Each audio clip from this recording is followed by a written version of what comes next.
Space, everybody. Hopefully y'all can hear me.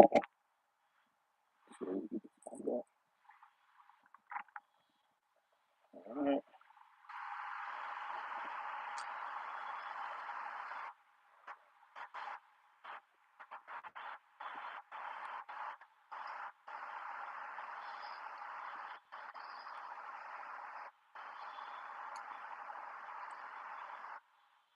Wait till a minute pass. Get more people in the room.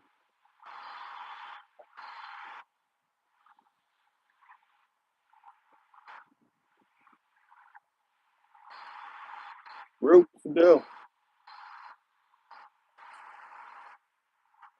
We had a minute. Should be more people getting in here soon.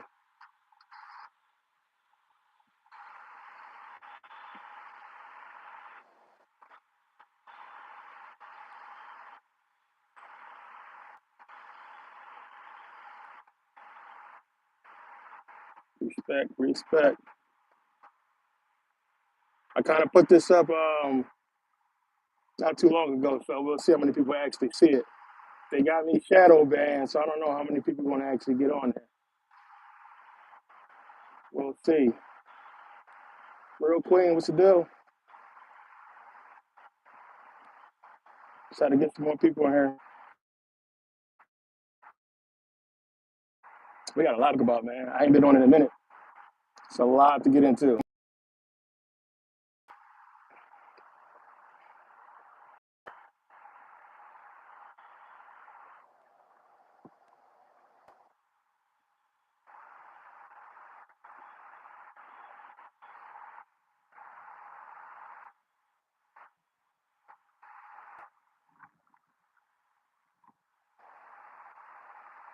Mother's Day tomorrow. For people who celebrate that, hopefully y'all taking care of your moms, looking out for your mamas out there.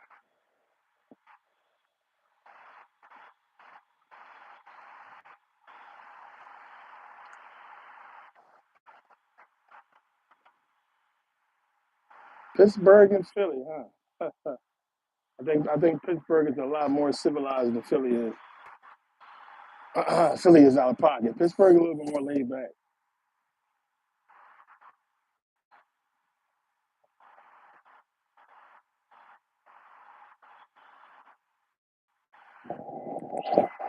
Yeah, the signal out here, let me see. Signal is low. Got my earpiece in. Hopefully it cooperates.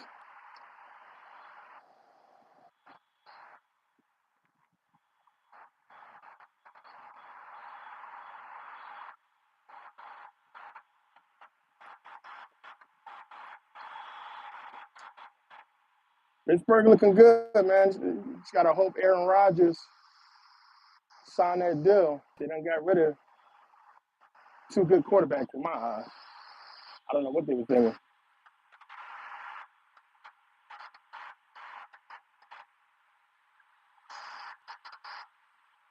Real Queen, respect. Yep. Hopefully people doing that. You know how I feel about these holidays. You can't just pick and choose one day to do something that you should be doing all the time. But white man gotta get their money.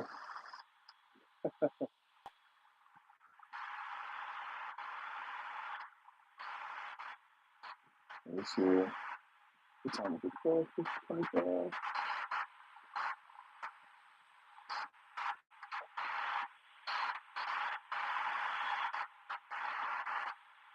Now we got 12 people. Yeah, it's been a while, man. Hopefully people get the message. I don't know how many people gonna come on. It's kind of late, unless you're in Vegas. It's never late over here.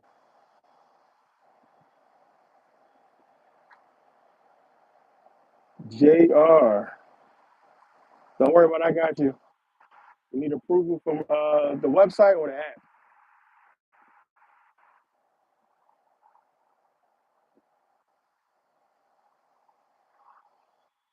If you need approval for the app, you'll get it tonight. Yeah, well, either one, website or the app, you'll get it, or you'll get an email.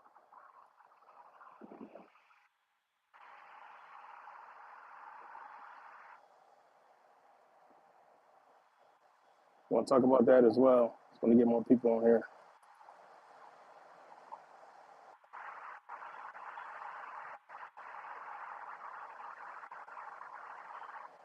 Yeah, Trump been trying to close that museum for a while now. An African American museum. It actually was.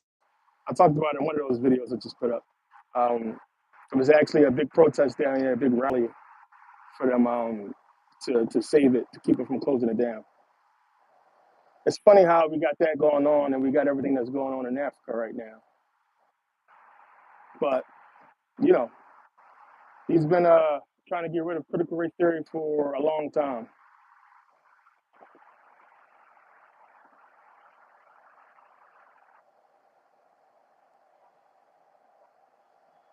All right, Jr. I check you out on the app. Look for email tonight. I get you as soon as we get off of here. South Carolina. Yeah, I got definitely got family in South Carolina. Oop, Daddy, what's the deal? Peace, peace. We back on here. I've been busy, man. I've been busy, man. There's a lot of shit going on, and I hope people understand. Like we in a very interesting time right now. I mean, it's a lot of shit getting ready to happen. A lot of changes coming. Go ahead, I got you. What's the question?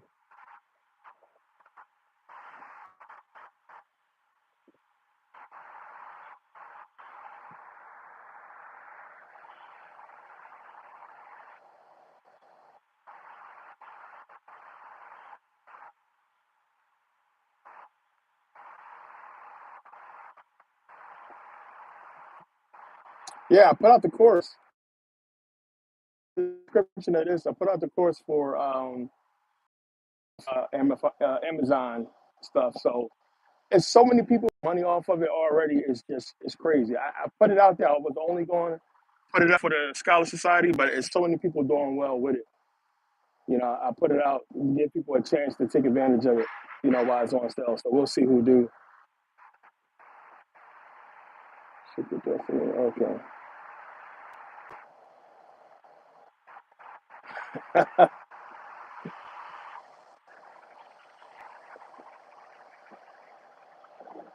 Yeah. What part you? Yeah, I know what part you on. Secret Destiny of America. George Washington. Man, it's so much. There's so much bullshit surrounding George Washington. It's crazy. I did a video about his wife and her slaves a few years ago, and everything that George Washington did to keep, but to try to help her get her slaves. But at the same time, the dude was very fond of his mammy. He was raised by a black woman, and he loved her to death. He left her a lot when he passed.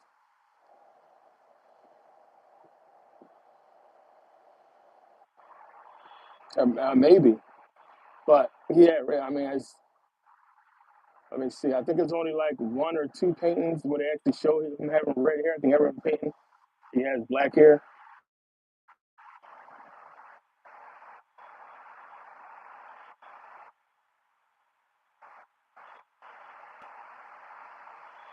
I wouldn't be surprised if he's in a lot of people's genealogy, to be honest, especially with the slave ties. There's some 21 people. Try to get some more people here if we can get into this.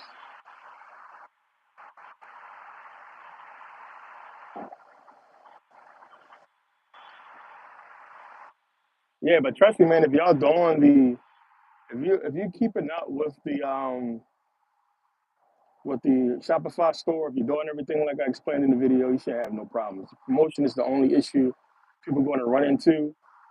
And I got another video I'm about to put out to help you guys out more with promotion and actually building the site faster. I'm going to actually put that video out on YouTube because it'd be easier.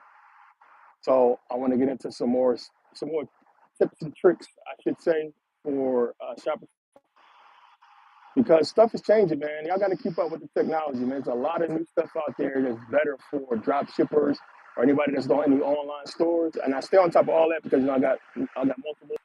But it's things that make your life a lot easier if you're doing drop shipping or got an online store. Yeah, the link is in the description for the store. If you And Scholar Society is in that link already, so you can just download it. But drop shipping, affiliate marketing, it has something to do with that, but it's a lot more. It's not just that you can do. It also has to do with wholesale, buying wholesale, where to get super cheap stuff from, and just how to sell online. Period. Like how you should be selling online, how you should be marketing and promoting your stuff online. It's a lot in that course, man. I talk about a whole lot. I get into a whole lot because there's a lot of people that make shit and they don't know how to sell it. And you can't sell stuff the traditional way online, man. You got to use the algorithm. You got to use all that stuff to your benefit. So I get into all that in the course.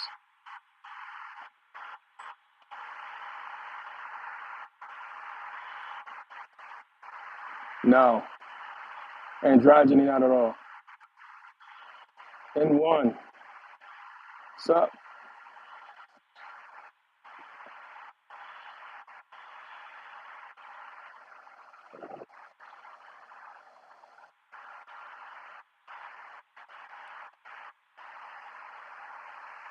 yeah, or so they say about Washington, man. As he's one of the people, famous Lincoln. There's so much stuff said about him, you just don't know what to believe. Like there's no way we can really tell what these people did. Yeah, it's been a long time since I live stream. I've been busy with this app. I had to get help all the way from India. A friend of mine helping me out with it because it was just. And then, I mean, if you actually Google why is it so, if you Google why is it so hard to get an app approved by Apple, then you'll understand what takes so long. You guys remember the Merkabah Academy app got approved for Android and never got approved for iPhone. And this one, like I learned my lesson from that, and I made sure Scholar Society was going to be different. Um, but it's a lot, man. Apple is very hard. They don't. And then you got to remember, my app is like Instagram, so you got to think, Apple don't want to get sued for put out an app that likeness of Instagram, so you got to get that cleared. So I had to get Instagram to actually clear me using the kind of setup like they have, which well not Instagram, Facebook, which Facebook did clear it, and they actually cleared it a long time ago. So and they didn't just clear it; they gave me source code, they gave me integration code, all kinds of shit. So they made it real easy for me to get the site up because it's basically promoting them as well. They understand how that mental connection works. When people see my site, they're gonna be thinking about Instagram as well. And then already the apps that work for Instagram work for our app, but I'm gonna have it soon to where you can basically share from Instagram to our app.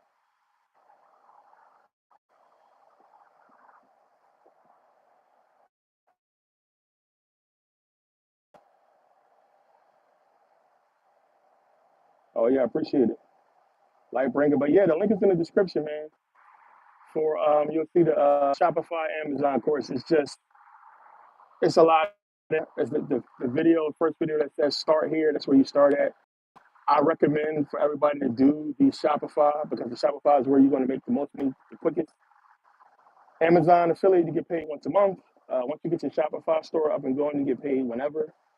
And like I said, it's all about the promotion with that. Like, and then if you do drop shipping or if you buy wholesale, you can put your wholesale products or anything selling personally on your Shopify site, and you just ship yourself, depending on how you want to do it.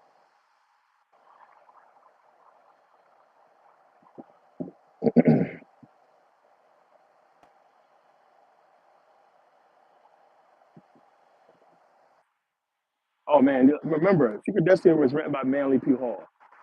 So you gotta understand a lot of when he's talking about the archons and he's gonna get into a lot of those beings or what have you. It's all code. Like we'll get into that when we get to it in the society. It's not it's code for a lot of stuff. Talk about angels and demons and devils and all that shit is not. He doesn't mean literally.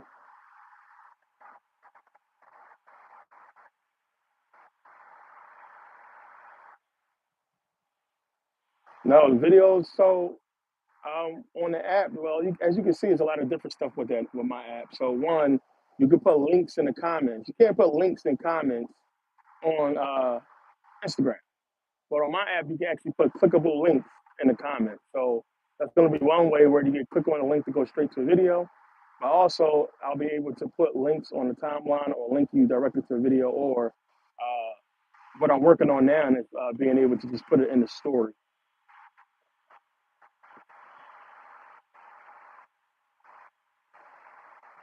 No, Saturn Satan goes up to 7. Goes up to 7. So 4, I think, was the Grand Canyon one when I went to the Grand Canyon. Then it's 5, 6. I'm actually in Egypt on 6, and then 7 is brain with 7. 7 could have been 1, but it's a lot that need to be explained to make 7 make sense. No problem, Daddy. I got you. But yeah, Saturn Satan goes up to 7. I just did 7 probably like what, a year, probably 2 years ago.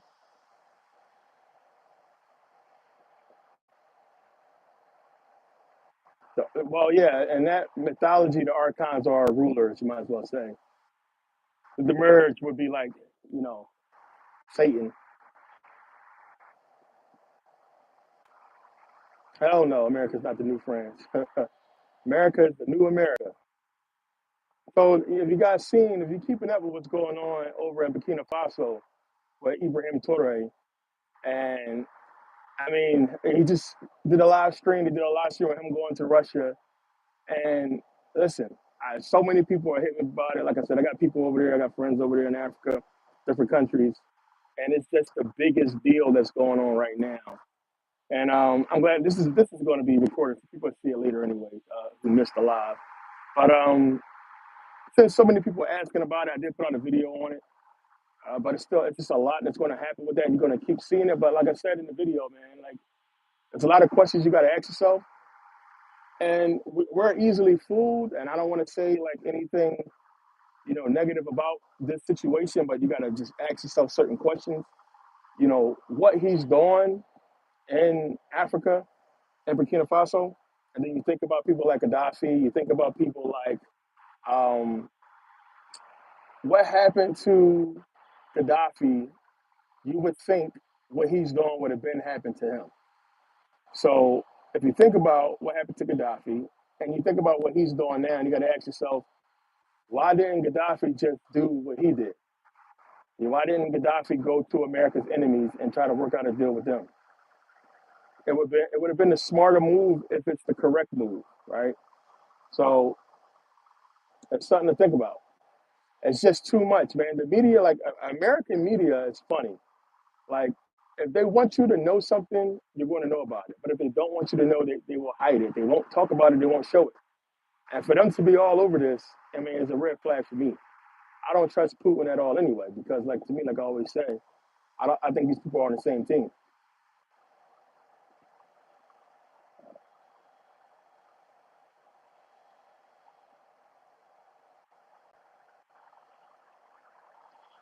You can't if you can't log into MSS, what, the app or the website. If you're not a member, then you can't log in. But any new videos, if you are Merkabah Academy, MPA Never Pay Again, you'll get all the new videos. You'll still get the new videos. You'll still get the link.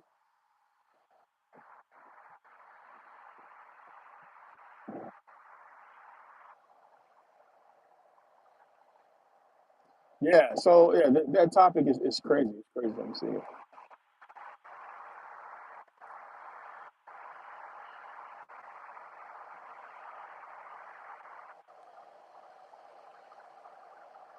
On the website, yeah. So, but you're a Scholar Society member. If you are, you're good to go.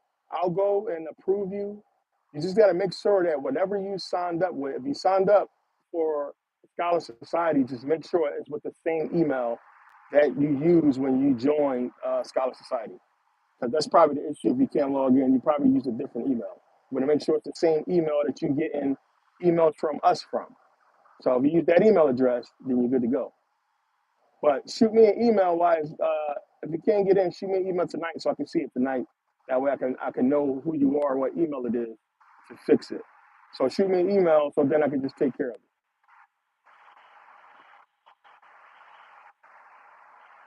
Yeah, this live stream will be up in the morning. Peace. Let me see.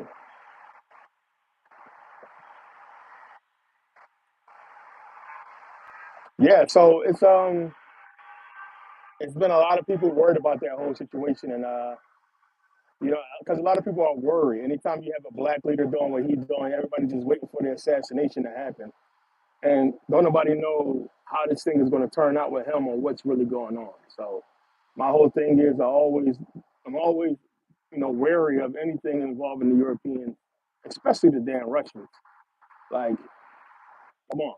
So what I tell people is everybody, every country who was at the Berlin Conference, back in the 19th century and 1800s, right? Every country who was at the Berlin Conference still has those same ideologies of dividing and conquering and splitting up Africa, right?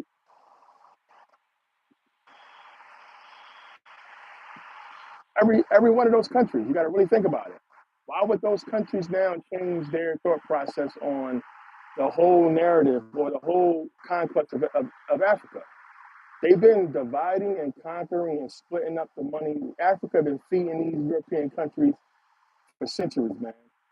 And like for them to allow what's happening to happen, I mean, it's something that could have been happening. What he's doing now, it's something that could have been happening. So either you can look at it and say nobody just had the balls to do it, because you got to think about it.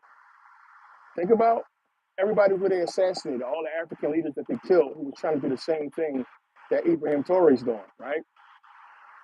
They killed all of them. So if they was going to allow it to happen, they would have been allowed it to happen. Why are they allowing it to happen now? Now we can look at it and say, man, they tried to kill this man like 20 times now. They just can't kill him, so they got to do business with him, and that's how it will look. But I'm not buying that.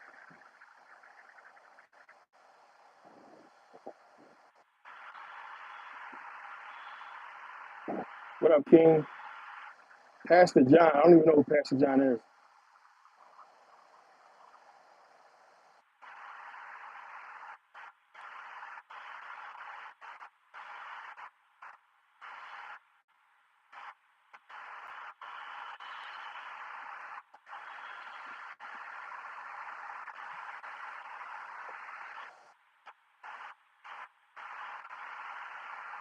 Anubis, what's the deal?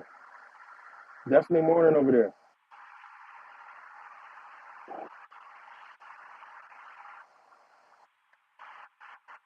I was hoping y'all was going to be up. It should be warm where y'all at in the world. It's hot as hell over here.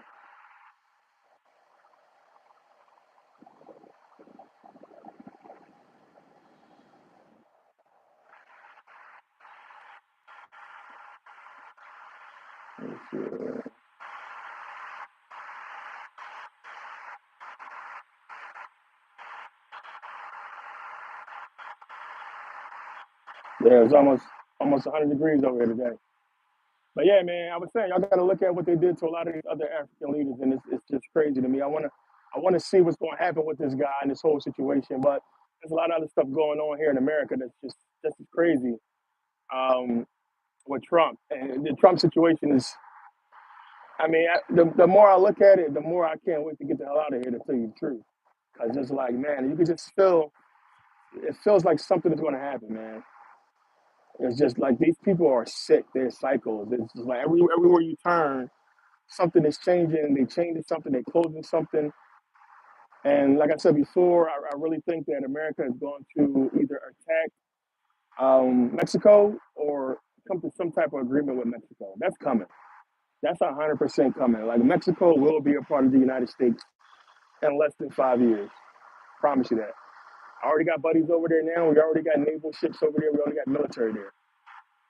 They work. That's what's happening right now. They're working out some type of deal. Like I don't think the Mexican government realized how much input the CIA has in the cartels over there. That's how they do. So they want Mexico. That wall and all this immigration shit ain't for nothing. Mexico is Trump's biggest. That's what he's coming after. That's what they're trying to grab.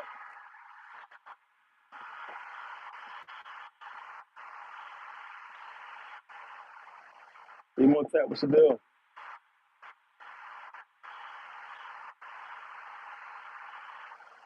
Lexi, what's up? What's the deal?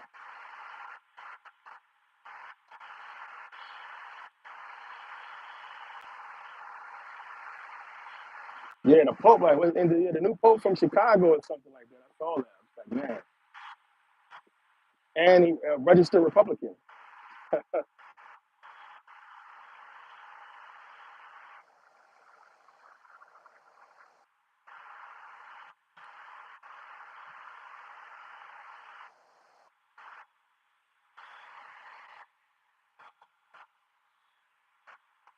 Yeah, yeah. The cartel members, like, this is, I go to Mexico a lot. I put up so many pictures of me in Mexico. You guys seen that. It's like one of my favorite places to go in the world. Mexico is all that. There's so much to do down there. The people are amazing. The problem everybody has is the cartels. Because whenever you try to come up and do business there, you got to deal with the cartels. And then the police, they're not going to do shit. The government not going to do anything. The cartels are powerful. Some of those cartel leaders are billionaires. They're stinking rich, man. They're powerful people. Like, it just is what it is. But I think this government is coming after Mexico, and they want to get Mexico, and it's like the next biggest thing that's going to happen, unless Mexico comes up with some type of deal with America for whatever. But I think the people are going to be more accepting of becoming a part of America because of everything that's happening with immigration in Mexico. So I think more people will be accepting in Mexico of there being some type of deal, because that's what you got to worry about in any country that you're trying to take over. It's the people. I think you're going to have Mexican people dancing in the street, knowing that they don't have to deal with the damn cartels anymore, and that it's going to be some type of growth and the economy over there. Now, and that's not saying that it's not, because Mexico City is bigger than New York City. I talked about this before. Like, Mexico City is fucking amazing, and like, it was one of the scariest fucking things I ever seen the first time I flew into Mexico City, because I flew into probably every major city in the world, New York a million times. I mean, you look down at New York and it's like, damn, it's humongous. But you can see New York. Man, when you flying into Mexico City airport and you look around, it is city as far as the eye can see. It is one of the craziest fucking things you'll ever see in your life. So much city down there. So it's like there's a lot down there. It's a lot to build on and to grow in that economy in Mexico. It's just with the corruption and then, like, the money. Yeah, American influence would be a big deal in that economy, but it's like, do you really want that? Because look what we're going through.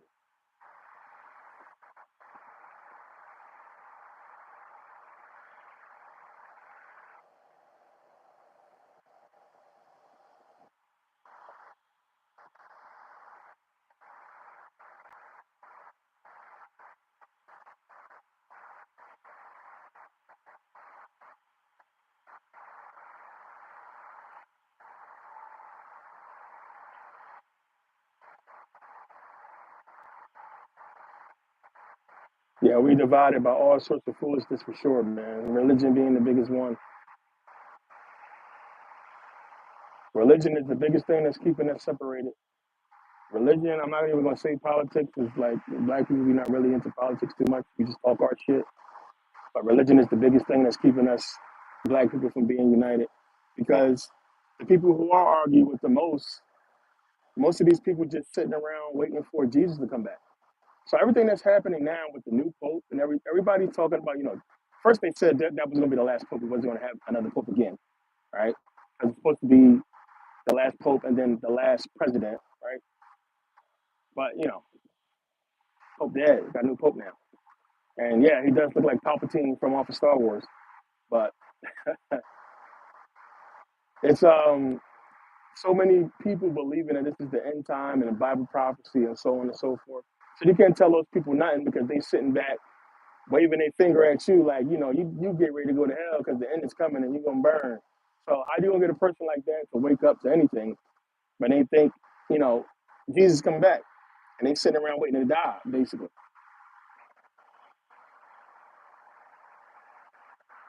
Yeah, religion is the problem.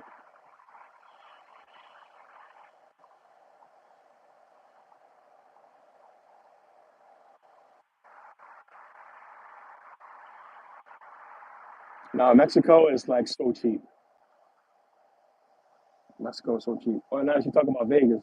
Vegas always been expensive. Well, no, I can't say always. It was way more cheap back in the days. A lot more expensive now. And don't listen. If y'all seeing those videos on freaking social media saying nobody's coming to Vegas, that's bullshit. It's packed here. It's always packed here. I don't know why they put that bullshit out. It's too crowded here.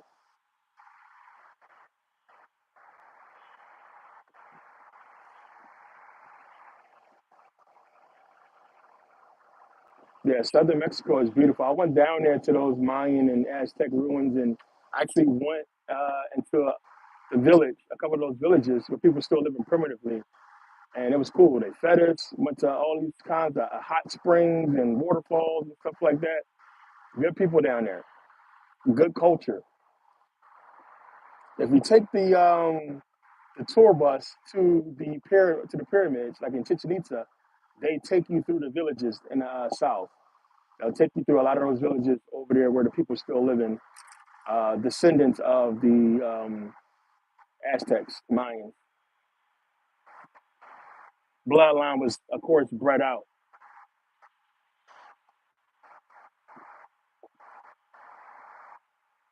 Yeah, religion weakens people.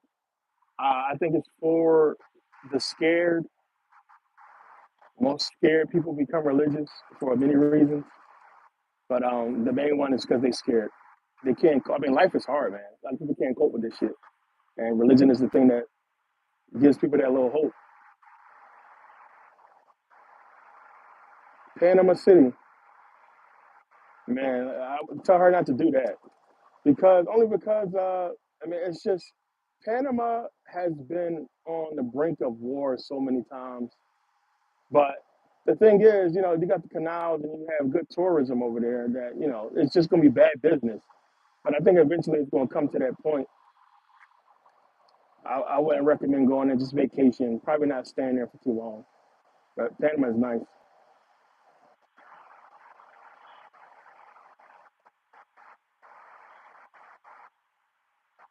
Oh, wow.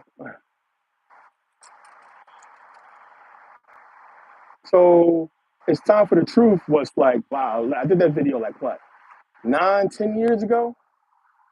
But that video is the truth. Like it's just, it's so much in there. Like we still living in that control. Like it's still that money system, basically the same. Everything you talk about in that video is crazy. Uh, most of that stuff is still going on.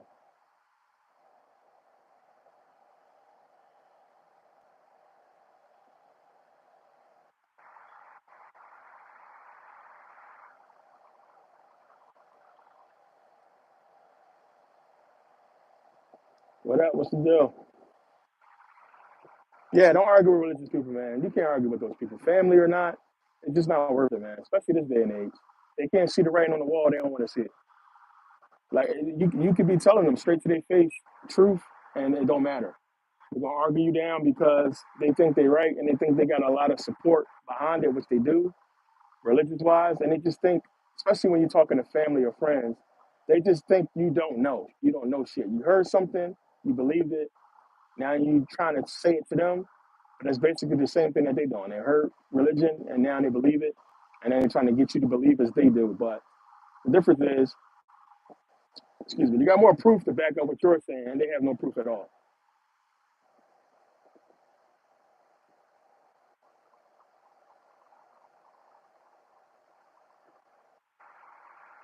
Yeah, black people been in Mexico, of course, you know, since the beginning.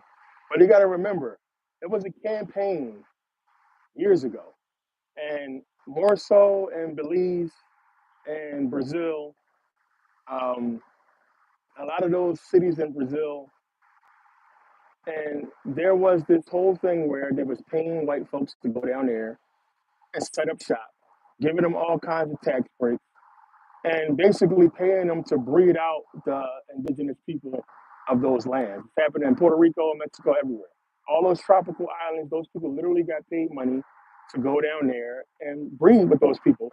And we're seeing that today. Remember in Japan and Korea, a lot of these Asian countries where the birth rate is so low, nobody's having kids, and they trying to pay people, especially black men, to go to these countries and start families, with the indigenous people because the population, the birth rate is so low. But this is like the same thing that happened back then, when it was fucking giving these white folks tax breaks to go over there. Same thing in Jamaica, right? Same thing in the Bahamas. Same thing in Mexico. It's the same shit.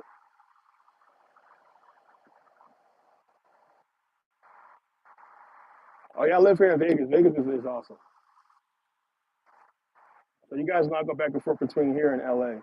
I'm mostly in Vegas, and Vegas is Vegas is Vegas.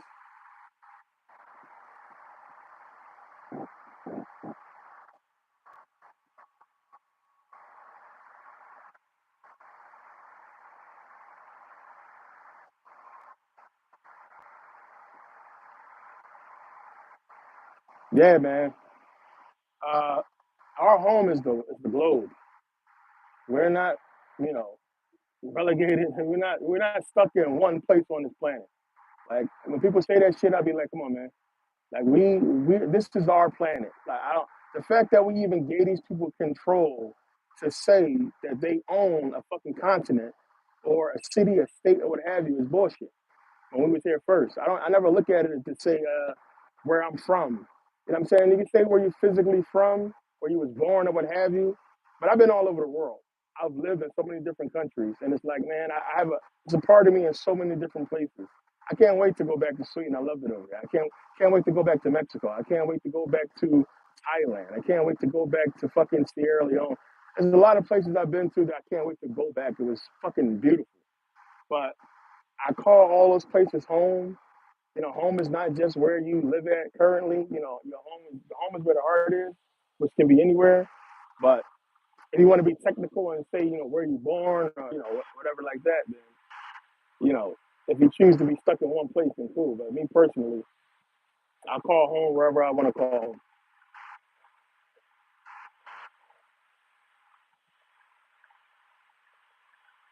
home.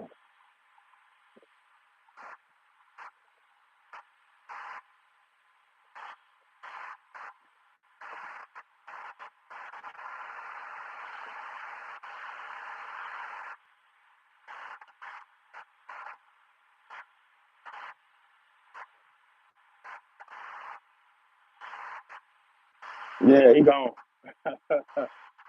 First troll of the night. Who's that? Anubis? Yeah, Anubis, man, you gotta go. Thailand. When you go to Thailand make you feel like you're a billionaire because everything's so cheap. Like you cannot spend all your money in Thailand. It's cheap as shit. Hotels are cheap. Apartments are cheap. The food is super cheap. Probably your whole trip, you could probably gonna spend about $100 only on food, if that. But it's super cheap, and you can get luxury. I mean, 5-star hotel for like $40 a night. I mean, everything you want. It's just a good place to go. The money is the flight. That's the money. You're gonna spend like 2 grand on that plane ticket, probably more, depending on where you want to be at. But that's the money. The money is getting there. Getting there and getting home. But once you get there, I mean, you're rich. You're good to go.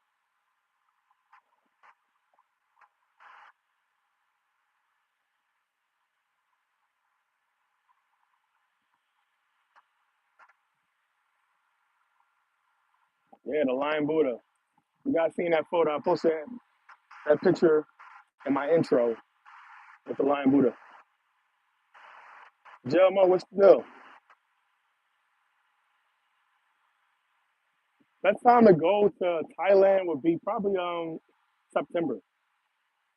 September and matter of fact, I should say the end of January. Around January, it's like a good it's like tourist season around that time because it's like super super warm, which is always warm there. But like tourist season, like it's like around that time. Like you go to like Chiang Mai, Mae Hong Son. It's like tourist season. You go up there first, making it there. The roads are crazy, but when you get there, it's like buses everywhere. It's all kinds of tourists from all over the world. It's so much stuff there. It's dope. It's hard to leave. It's one of those places that's hard to leave. Like you don't want to go home.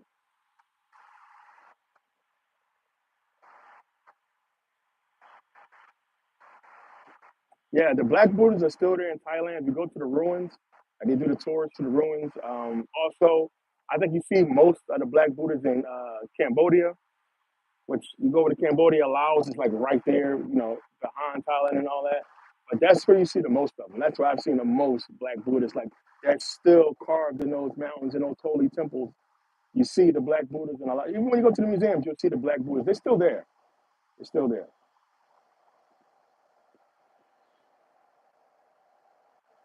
They have a whole fucking street of ladyboys in Thailand.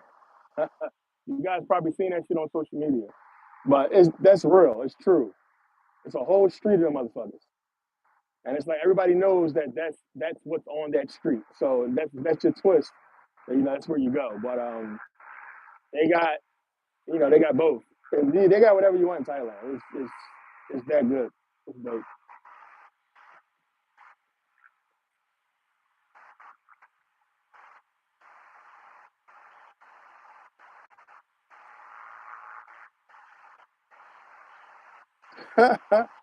Yo, some of those dudes you can't tell unless they tell you. You can't. I don't know what that shit is about, what they doing or what they taking over there, but they look like women. But like I said, if that shit twist. But yeah, you gotta be careful over there, man.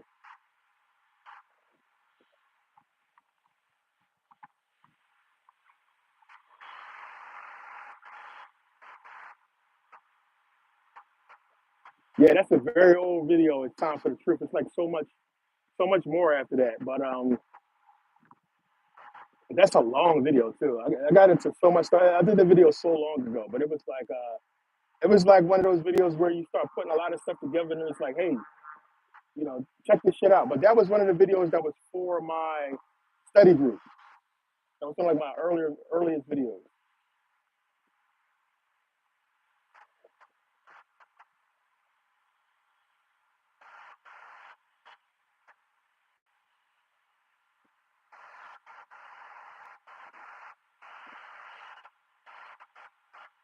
Quite literally, I appreciate it.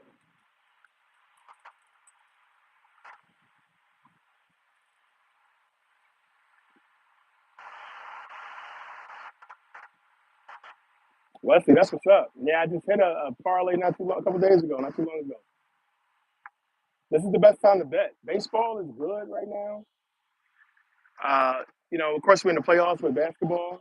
So we only really got soccer, baseball, hockey, as well, which is in the playoffs as well. But soon, we come to that time of the year that we hate the most, when it's just baseball really to bet on, and soccer always, which that's probably I make the most money from betting soccer, so I'll be all right. Baseball is tough, man. They're scoring a lot more points these days, so it's better to probably bet bases and hits. Home runs is tough. Definitely don't bet the points. The points is tough.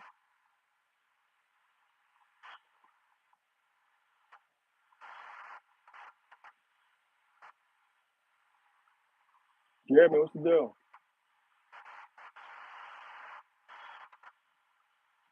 Yeah, I got a whole video on a member of the Face on Mars, Richard Hoagland. I did a whole video, two videos on that. What is they called? The extraterrestrial phenomenon, something like that. But I have two videos on the Face on Mars, two DVDs I put out years ago.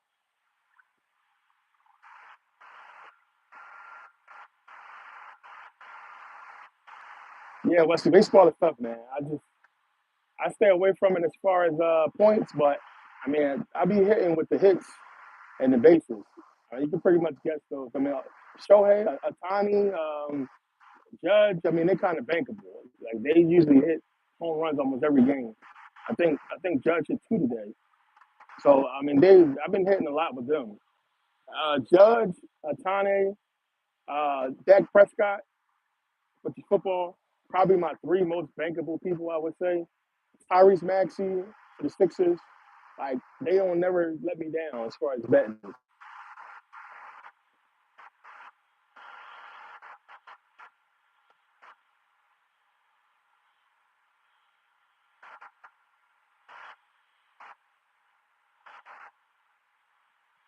Yeah, French Guiana, Belize. Yeah, I mean, probably any country you go to. Like Brenda, yeah, most of the countries I've been to, I've never had a problem with the language.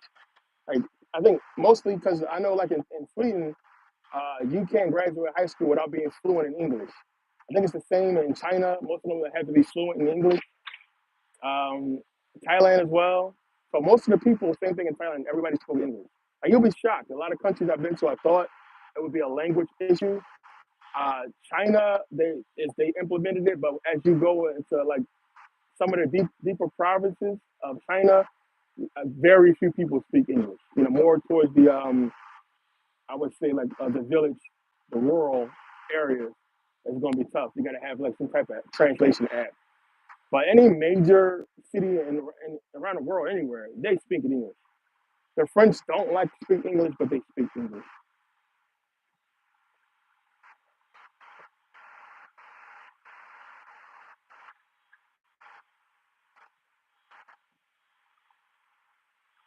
Yeah, listen, I'm shadow banned on YouTube. There's a bunch of new videos on YouTube. So you have to like probably click on my page and just go in there and check it out. But I probably put out a bunch of new videos over the last couple of months, but you're not going to see them in the suggestion because I'm shadow banned. They're not really showing all my stuff. So, but yeah, it's been a lot of new videos.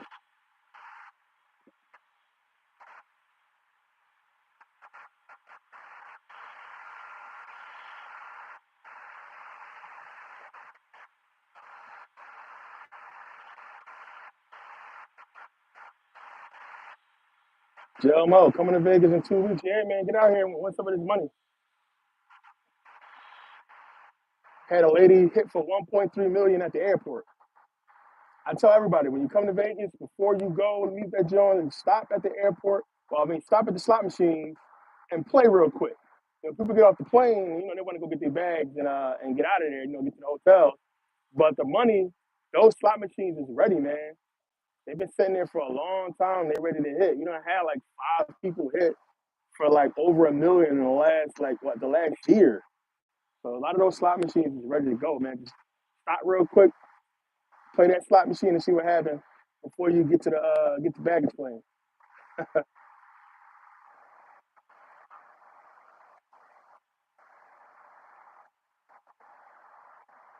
Copper colored nation. What's the deal? Art Anubis, peace. Yeah, I know. Listen, man, I be dying out here. Like a hotel, I'll probably just left. I'll see it on the news because that shit comes on the news here in Vegas. I'll see it on the news. Like I'm at the Mandalay Bay for the week. Somebody like I'll leave here, probably go somewhere else, and it'll be like, yo, somebody just won like 7 million on such and such machine or some shit like that. Yeah, it's crazy. I think the most I've won at gambling probably was like 17K. The most I won on the slot machine was 7K. But sports betting is where the money at because I can hit that all day long. Like sports betting, like at this point, it's like if I won $100, I can make $100 easy. Sports betting is just easy. You can make $100 a day easy. You can literally live off of it if you got the money to bet on sure things. You just gotta understand how it works. Like,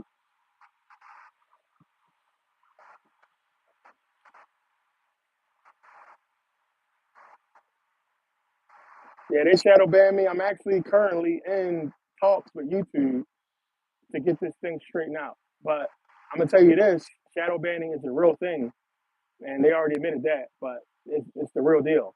And it happens. What they told me the reason why is because something that had to do with my identity. And I remember I got hacked. I've been hacked a couple times.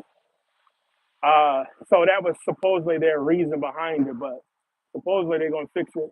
We're gonna get it straightened out. We'll see. It's not even just the shadow banning. It's every month I lose like 23 subscribers, 30 subscribers just dropping. It never happened before. Like no, there's no way in the world that many people is unsubscribing like back to back to back to back. Like it's just crazy. So I don't. And then also when my channel got hacked by Tesla, Tesla hacked my channel. I don't know why somebody would hack my channel and connect it to Tesla's website. Like that was weird to me. So I don't know. A lot of crazy shit with that. But they supposed to be looking into all that. We'll see.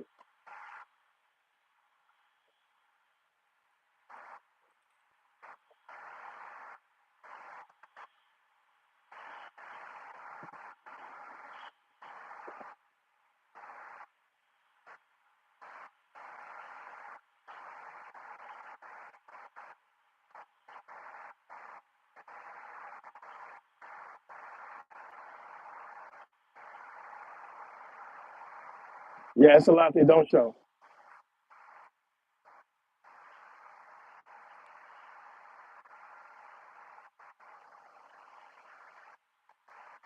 No, nobody following. Like it just happened today, earlier, as a matter of fact. So once in a while, I mean, it happens here in Vegas. I think Vegas is like number six, my top watched market, top watched state. But every now and then, somebody will recognize me and say what's up or whatever like that. But I have no worries of nobody following me or anything like that. I carry a gun anyway, so it don't. If they, if I get it off, that's on them. But nah, I don't got those kind of issues. I play this game correctly, but I ain't worried about it. Plus, it's one of those things where, man, like I don't consider myself. I'm not a fucking Superman or got magical powers or anything like that. If they want to get you, they're gonna get you. It's just no way around it. So I don't even worry about stuff like that. If it happens, it happens. It just is what it is. I don't really stress about that type of shit. But if a regular psycho, don't get me wrong, I mean, it happened to me one time when somebody actually recognized me and actually wanted to debate me, a Muslim person. Happened only once. But other than that, most people that recognize me is all love.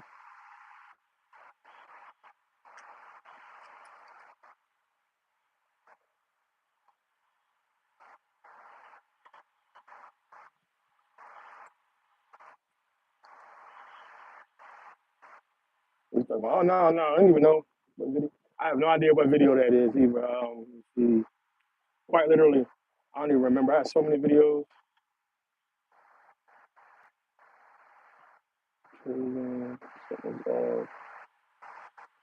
I think I know what video you're talking about, but I got a few videos in that same topic.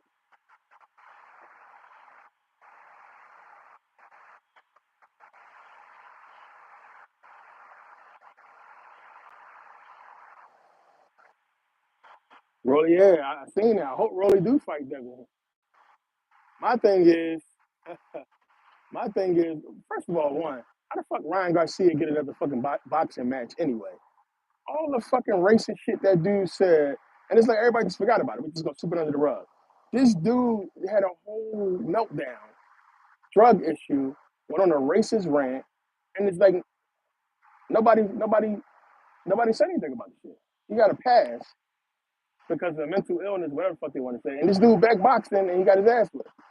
So I don't even know how he even back relevant at all. I guess, people like to see people self-destruct. But Floyd called it. Floyd told him, he said, y'all give you 20,000, you beat him. But if you lose, keep Tank name out your mouth. And Tank almost lost that last fight. So I don't know, man. Like, boxing funny. I think a lot of these cats be taking dives for the money.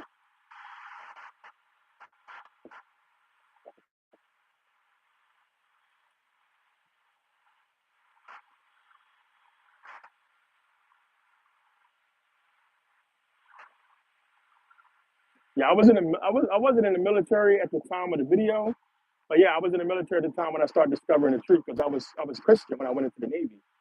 But like I said, the moment I knew the truth, when I really started discovering, I should say discovering, was when I went to Egypt. I talk about that a lot. That was when I first knew. Because I mean, I think if you know anything about physics or just science at all, like I don't like there is no way in the world, like I said, you can go to Egypt and see what's there and come out of there still being a Christian. How is it that that stuff is so old, never mentioned in the Bible? Remember, they don't tell you how the pyramids, they don't even mention the pyramids in the Bible. That's something to scratch your head about. right? They do not mention the fucking pyramids in the Bible. It's Egyptian everything. But how is it that you keep Luxor out of the Bible? The pyramids of Giza out of the Bible? How do you keep that out? How do you keep out the colossal statues and everything that's there? But you want to talk about the cubits of a fucking mythological Noah's Ark and Solomon's temple that never was built, which is the body. You know, the measurements of the tabernacle, which is the body. But they don't talk about the pyramids, which is the brain, right? Same thing with the temple of Karnak, which is the body, not in the Bible. But it tells you what they're actually talking about when they talk about those things. Excuse me.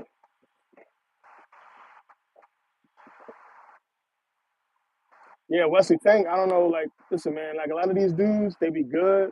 Money changes a lot of people, man. Like, who was that? I was just watching uh Club Shay Shay with Bud, right? Because Bud is one of my favorite boxers.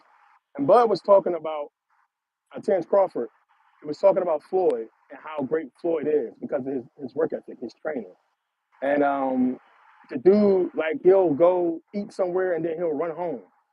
Like, that's the type of shit that he used to do. Like, he spars 16 rounds, right? The dude, like, you're fighting a 10-round fight. The dude is fucking sparring for 16 rounds. Like, stuff like that. His work ethic is crazy. And a lot of dudes just ain't got that shit. Like, you gotta have that desire to be great. You know what I'm saying? Kobe, Jordan, like you hear the stories. Tom Brady, you hear the stories. Brady never goes home. He's always watching film. You know, Jordan stayed in the gym. Kobe stayed in the gym. You hear those stories. You know, Floyd always practicing, working out. He doesn't drink. He doesn't do no drugs. He don't even drink liquor at all. Takes care of his body. So I think it takes that type of dedication to be great. And a lot of these dudes ain't got it. They can't do it. They got too much money. It's a different time we're living in now.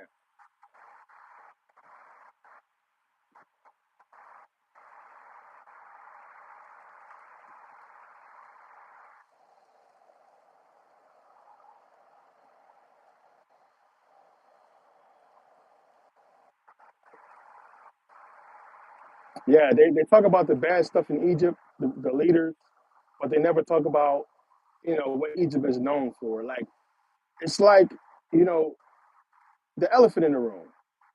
How do you not talk about the elephant in the room? The elephant in the room would be those pyramids. So it's like, you know, were you even there? There's no way you could be there and not talk about those pyramids at all. There's no way you can write a fucking book or describe a people in a book so many different times and not talk about those pyramids, right? That supposedly, the slaves built or what have you, bullshit. So how you not talking about it? It's weird to me.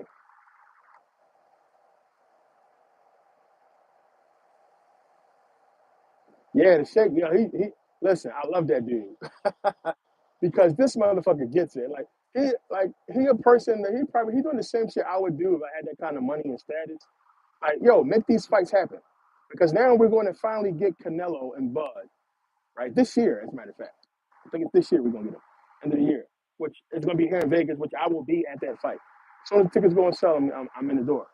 But I like him because he's trying to get fights that we want to see, seen. My whole thing is there backdoor deals done where people taking dives because some of these fights just look weird to me. I don't. Of course, I think every single probably something is earlier fights. Every single fight that what's his name? That what's his Disney kid? I think all his shit is staged and bullshit. I don't trust none of those fights. Um, it's just some of these fights is just weird. I think uh, I think Usnik did legit beat what's his name, heavyweight fight. But some of these other fights are just scratching my head. Like, I mean, because boxing ain't the same as it used to be. It's just like, where's the names? I wanted to see Dubois fight some of the bigger name fighters. Heavyweight used to be like the main attraction. It's not no more. It's just not the same as it used to be. Rihanna, what's the deal?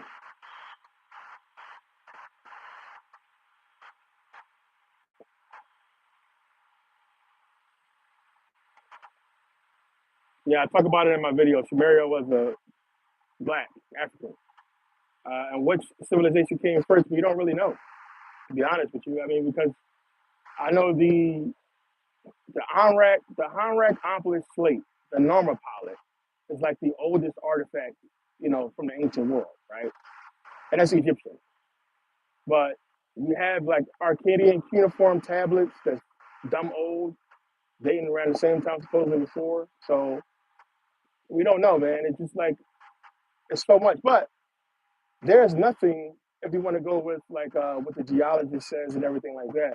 There's nothing in Sumeria or Iraq or anywhere over there in that area where the Persians and those areas was. There's nothing over there that's older than the pyramid. Nothing. So remember, the geologist that I talked to says the Great Pyramid alone is over 100,000 years old, right? Over 100,000 years old. The Sphinx is at least 30,000 years old, right? So I mean, I would put Egypt if I had to choose, but we just don't know because there's so many question marks. I mean, we got pyramids in the water. We got pyramids in so many different places. Like we just don't know. But I can't definitively say Egypt.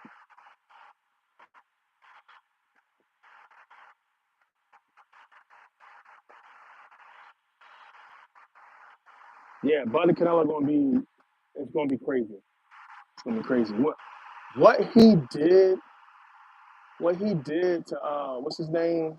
I hate when names escape me. I forget his name. But that was a crazy fight, man. He uh he really dismantled this dude. And I think if he does the same thing to Bud, wow, it's gonna be crazy.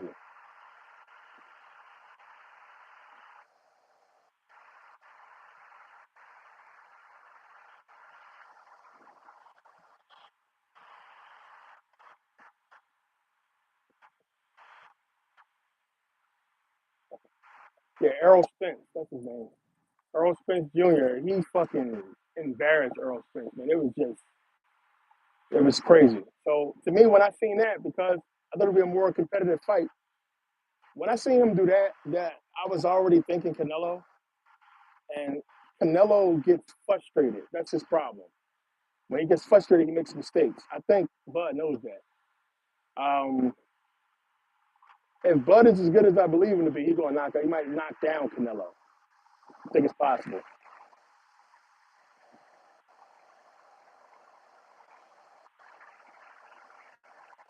Yeah, I believe that America is the old world. I think a lot of stuff happened here that we don't know about.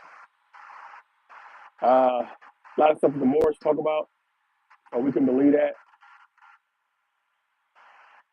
Saturn, yeah, Saturn always been around, of course. But the whole thing with Atlantis, which some people tell you America is Atlantis, the whole Atlantis thing is still a question mark. We don't know exactly what that was and where it is, and you know the stories about it sinking and everything that Plato talked about that he said he got from the Egyptians. We just don't know. So it's so much surrounding. I mean, I read so much up on Atlantis and so much about what was going on there. Supposedly, we just don't know what's true. We just don't know what's true or not. It's still in that whole, you know, speculation realm.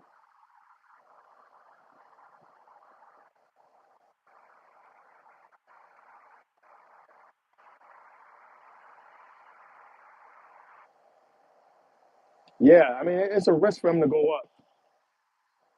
Yeah, it's a risk for him to go up in weight class. But if you think your talent, your skill is that much better, your boxing IQ. Because to me, I'm gonna keep it real. I like Canelo, but to me, he fought a lot of ringers, like a lot of nobodies. Like some of these fights, I was like, who the hell is that? You know what I'm saying? So I don't know. And then, like, listen, man, because what he did to Earl Spence, bro, like, listen, he didn't look as good as that last fight, but I think that was just let me get back out there. And dude surprised him a lot. He didn't think he was going to be that good. He was better than he thought. But I think he's going to be on point. I think he's going to be. I don't think he would have took the fight if he didn't think he could really win that fight. He sees something.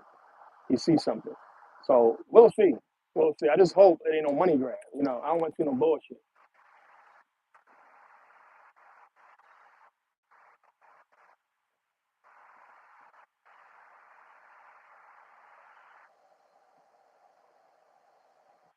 Yeah,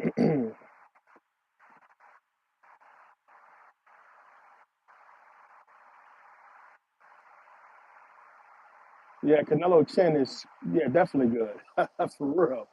Yeah, Triple G's there rocking. Because he gets so frustrated. That's his thing. You know what I'm saying? Your chin can be sturdy, but that means you still took that hit. That's still on record. So you might lose on the scorecard. But I think Bud gonna frustrate him. But we'll see. We'll see. I seen Bud take a crazy couple crazy hits before too, and he ate them. Like Bud is like when he get hit, he get mad or he get better. He get better. But we'll see. I just think it's gonna be a good fight. I think it's gonna be a really good fight. Now I don't reject. Do I reject evolution in like what sense of evolution? I reject evolution in the sense of humanity, like us. I don't think they put us on an evolutionary chart, and I broke that down in the video because with evolution and putting humans in evolution, I mean you can't do it because we have a missing link. So my thing is, how do we know everything after the missing link is correct when we don't have the missing link to see what came from that? There's a gap. I talked about that after Homo australopithecus africanus or Homo australopithecus afarensis. Then we get into this gap of this missing link, and we don't know what that is. But they still give you the Asian Homo erectus and Homo heidelbergensis, Homo sapien, or what have you. How can we even know that they came from the lineage or the evolution after this missing link when we don't have the missing link? So, like when we get Lucy and all that, it's, I mean, how? It's like you have to tell us something, or we have to get some type of genetic marker from that missing link and know what it is to know everything that came after it is accurate. And we don't have that. So to me, I look at that and I say it's bullshit. So I talked about this as well too, with the whole fucking Neanderthal thing. It's bullshit. So when you have the Homo sapiens and then Neanderthals and then Homo heidelbergensis, like they only put Neanderthals there and they say that white people got Neanderthal genes, black people don't. But they put that there so they can say that white people or the where white people came from existed before black people. Because if you want to go by their evolution chart, right? If you want to go by the Smithsonian, then according to them, what created white people existed before black people. So yeah, you got to wrap your head around that. And we know that's bullshit because you don't get white folks without black folks.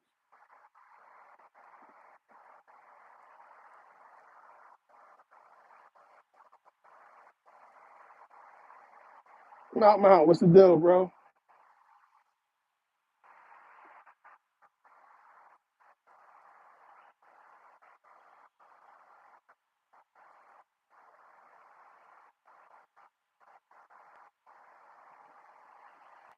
Apophis.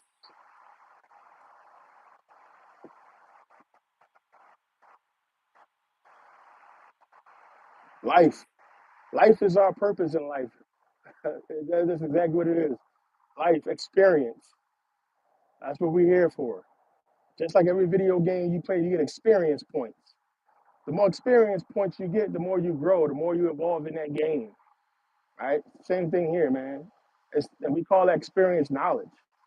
The more you know, the more you grow, right? And knowledge is it's a code. It's like literally imprinted in our DNA. We pass it down to our kids. So the stuff you do, the little mannerisms and things that you know, the talents that you have, like if you can sing, 9 times out of 10, your kid is gonna come out being able to sing.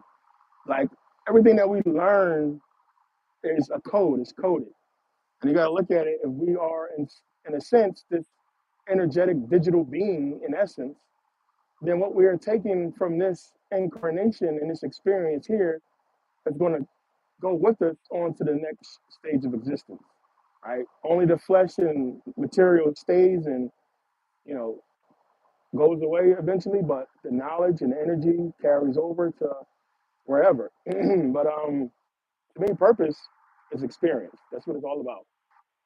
Unfortunately, here to get experience, you need money. And that's the thing. And the money, that's why they call it the juice. It's the life force, right? The root of all evil, right? And that just a prelude to the lower reptilian brain, because when you get money, you're thinking about materialistic things, which will be considered evil when you get money, right? You want to go do evil things, which is buy material instead of using the money to grow spiritually. And that's just what it is. But the thing is, you got to get money to go and experience, and they make it hard. So if it was about enlightenment and growing and everything like that, they wanted you to do those things, then you'll be able to do them. Now it's like, okay, for you to go and travel the world and go see places and have the, time, because to be able to just do whatever you want, you have to be able to afford to do that, which is time. You got to have the money to say, I don't have to go to work, or I don't have to be here at this certain time. You can do that. You can sit and you can read more books. You can study more. You can learn a trade. You can do whatever you got to do and grow and get an experience and go from there. And that's what that shit is about. And the purpose, like a purpose, is you got to remember these things that's here, like these jobs, is man-made stuff. They're new. So like I talked about this before. Having a purpose, like people say, my purpose was to be a cop or to be a basketball player or what have you. No, that's not your purpose. It's just something you chose to do, right? It's something that's here for you to take advantage of. Purpose is experience, like, and it's just what it is. So, unfortunately, some people whole entire life experience is going to be lived in one city, in one neighborhood, and it's like some people just have this mindset, or they just stuck in their reality, and that's why I do what I do, try to get people to fucking wake up and just realize, yo, it's so much more out here. You got to take that risk. That's what people are scared to do, man. If you don't take the risk and do something different, do something that you're scared to fucking do, then you ain't gonna get nowhere. You're gonna be in your safe place for the rest of your life. You got to take risks, man, and then through risk you get that experience. I made so many risks, took so many risks in my life, and it's just like they all worked out, every single one of them. And it's just like I think there's something innately in each one of us when we take these risks. We're just scared, but it's something deep down in us that say, "Hey, this is gonna work," and end up working because 9 times out of 10, your subconscious is going to give you a hard no. If it won't, it's going to be a fuck no. I'm not jumping out this plane. You crazy? Skydiving. It's going to give you a hard no. And then other things would be like you're just scared, and it's up to you to choose which one. Is it fear or is it something that's a hard no? And you know what a hard no is. A hard no is a hard no. I'm not doing that shit. You crazy? But something like then you need to go attack that.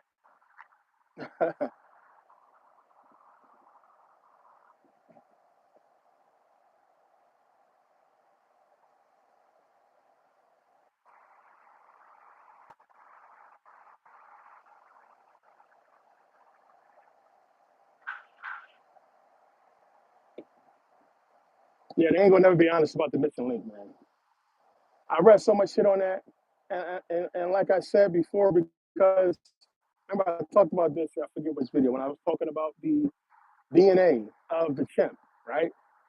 And like I said, when people ask me all the time about UFOs and everything like that, dude, it's in our fucking DNA. Like the proof of this is in so many places. So I gave you guys the example with the DNA. So if you examine a chimp's DNA, like this is the craziest shit ever. And I talked about it in the video. Like, if you know how DNA works, the strands and everything like that, and there's so much into it. I get into it in the video. But when you look at the codons, when you look at the end of a chimp's DNA strand, it's burnt. It's burnt off. It's cut. So somebody literally went into their DNA and went into their DNA and changed the code so they don't evolve anymore. You understand? The coding was there for evolution for the chimp. Somebody tampered with it and blocked it off to where it is coded to never grow again.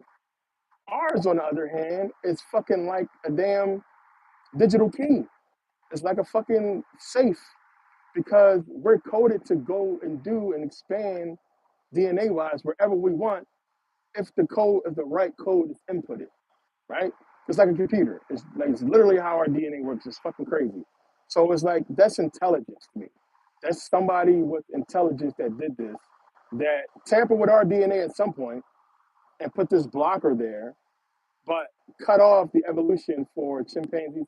And I would suggest most animals that they did that with when you start to go and look. But that was the one to me that stuck out the most because it's like it shows clear genetic tampering with chimps. And it's fucking amazing to me when I see that, one. But then when I just see our makeup period, as I talk about a lot in videos as well, how we're put together with these different amounts of atoms and elements and everything like that, that can only been done in a fucking lab somewhere, man. This is not evolution. This is not happenstance. There's no way we evolved to be this complicated, right? Because if that's the case, which we know evolution means you're supposed to get better, but the thing is, one, what's the biggest separation between us and the animal kingdom? It's consciousness, right? Consciousness. That's the biggest separation. They don't have their consciousness, right? A dog is smart as hell. A cat is smart as hell. But they don't have human consciousness, right? Consciousness is not there. I talked about this before with like the insect kingdom, which is probably like the lowest consciousness. Like how the hell you can't realize that there's a light bulb up there? You keep flying into the damn light bulb. Or bugs that fly at your car at Mach 10 driving down the expressway. It's like you can't see these cars and you can't see all the dead bugs getting splattered all over the windshield, but you're still flying over here. So that's like, super low, state of being to be in. And then we have us. And it's like this is something, when I get deeper into this stuff, if you get deeper into research, what you'll come to realize is us being where we are in this evolution, in this body period, this life, is something we all had to agree on at some point. We just can't remember. We just don't know what the story is and what the hell is really going on. We're trying to figure it out as we go. But that's the only way to me it could have been possible because I can't think or fathom anything powerful enough to forcibly put us in these bodies. I don't necessarily think it's possible. So yeah, it's a lot with that.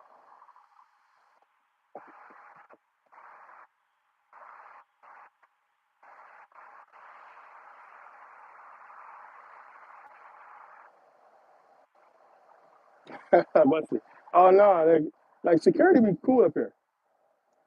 They'll come up here, and the other one I usually go to is where they kick you off. But up here, like they usually be chill. Plus, I'm staying here, so I mean, it should be straight.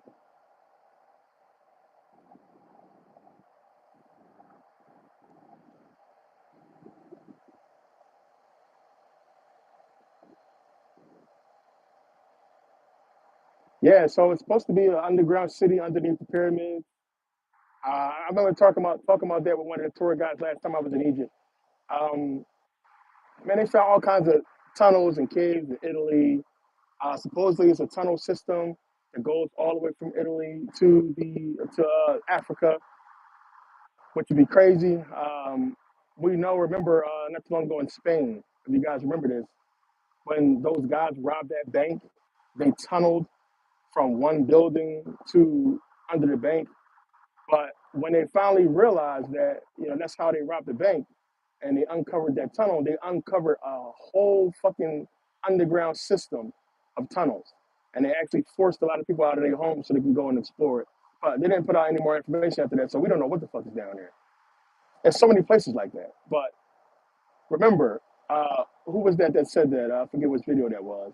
I talked about it before, where I think it was fucking Musk that said it too. Supposedly a tunnel system, even in America, that goes from New York all the way to LA.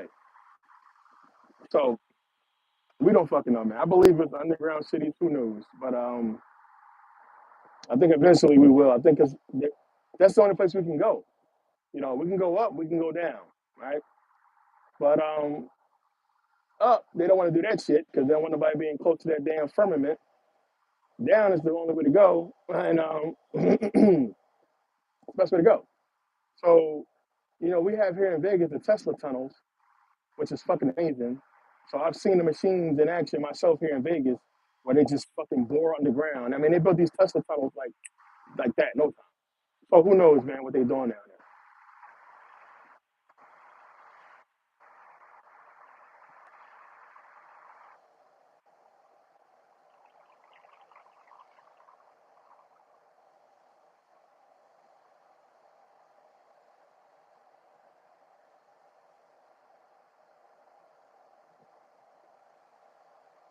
Indigo, what's the deal?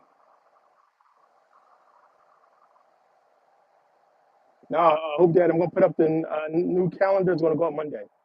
So for the next meeting and for everything else, we'll be right back at it. So that calendar go, you guys will see it on the app Monday. Yeah, Monday.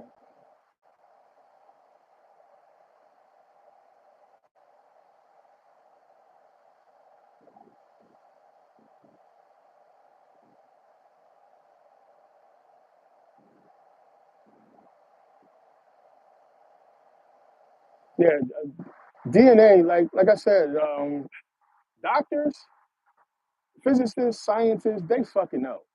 No way. Like you can't be a scientist, you can't be a physicist and be a Christian. That's just stupid. I mean, you're a fraud because they can see it. It's like with doctors. If you're a doctor and you read the Bible, you know the body. You know the body. You know what they're talking about. So I broke that down in the video with when I was talking about the tabernacle being the body. And this is something I talked about this shit years ago.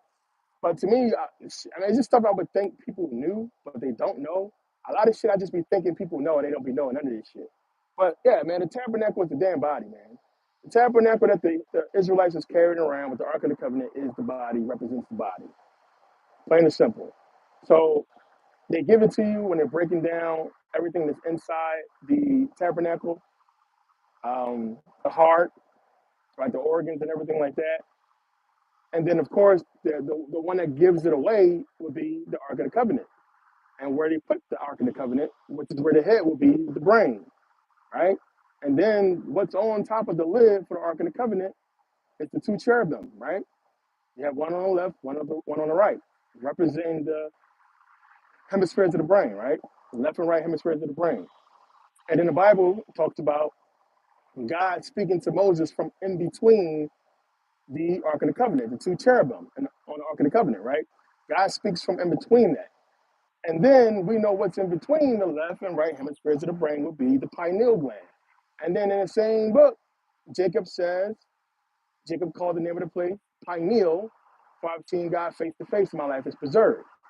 So it's giving you the hint right there that that's the brain is talking about, the pineal gland, which is Ark of the Covenant representing the brain, and the tabernacle is the body. So it's giving you that whole breakdown, which of course they got it from the temple in Karnak, Solomon's temple, so on and so forth. But it's that. So like any doctor, any physicist, a lot of these people read and they understand the DNA part of it is a lot deeper because DNA, man, like DNA gives us not just DNA either, really just the makeup of us, our brain too. Of course, the brain more so. It gives you the computer. And there's no way around that. Like when they're talking about Skynet, Terminator, Skynet, when it's giving you the blockchain, I mean, the blockchain is directly designed after our brain. Plain and simple. Just like that's why the chip, which if you remember, you go back to Terminator 2, and I showed you guys this in the video, when they pull the chip out of, Terminator's head, why does it look exactly like blockchain today? It's the same design. So I showed you guys that. The blockchain we have today that's running all this shit right now is the same fucking chip they took out of Terminator head on Skynet. They gave you blockchain a long time ago with that. But it's directly modeled after the brain. And our brain is so highly complicated, so is our DNA, that like just those two things alone should tell you intelligent life created us. There's no way around that shit. There's no type of evolutionary fucking bullshit you can come up with to design something as complicated as us. And don't even get me into the woman. That shit gets even more complicated when you think about the woman. Like reproductive organ and creating a human being. Like, man, don't even get me started. It's just so much complication and obvious thought that went into the whole process.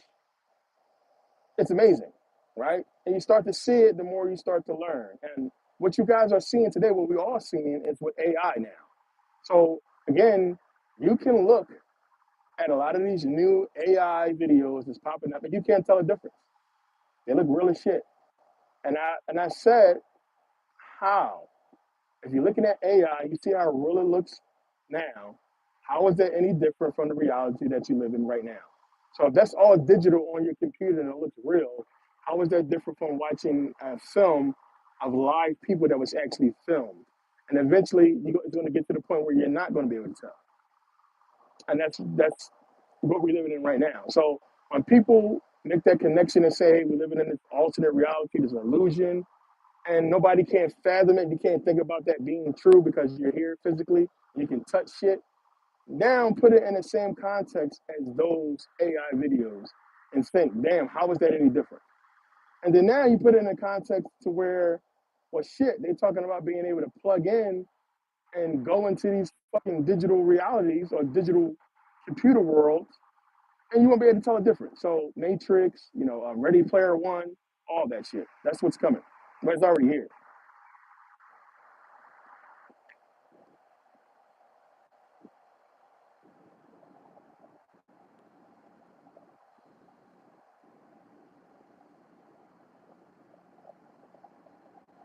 Shango, what's the deal?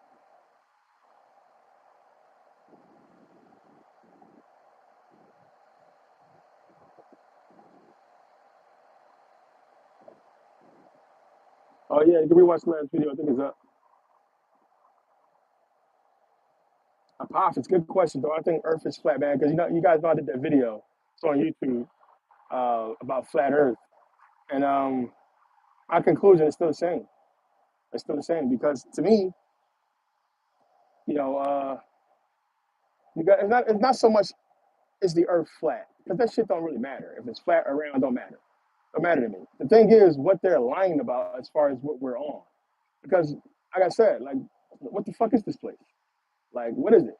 And all the old maps that we see, all of the descriptions of this world or what we're on, they're giving you alternative places besides what we know as Earth, as the continents or what have you. There's more outside that.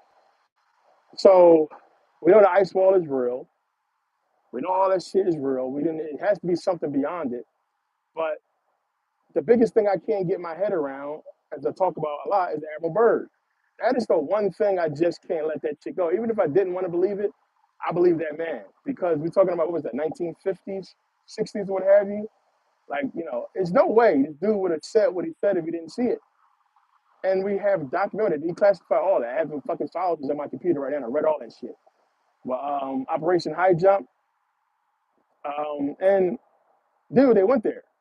So the question is, they went there under the guise of tracking Nazi soldiers and possibly Hitler to an Antarctica base, right, in the Antarctic, and that's how they got the permission and the funding to go out there with soldiers.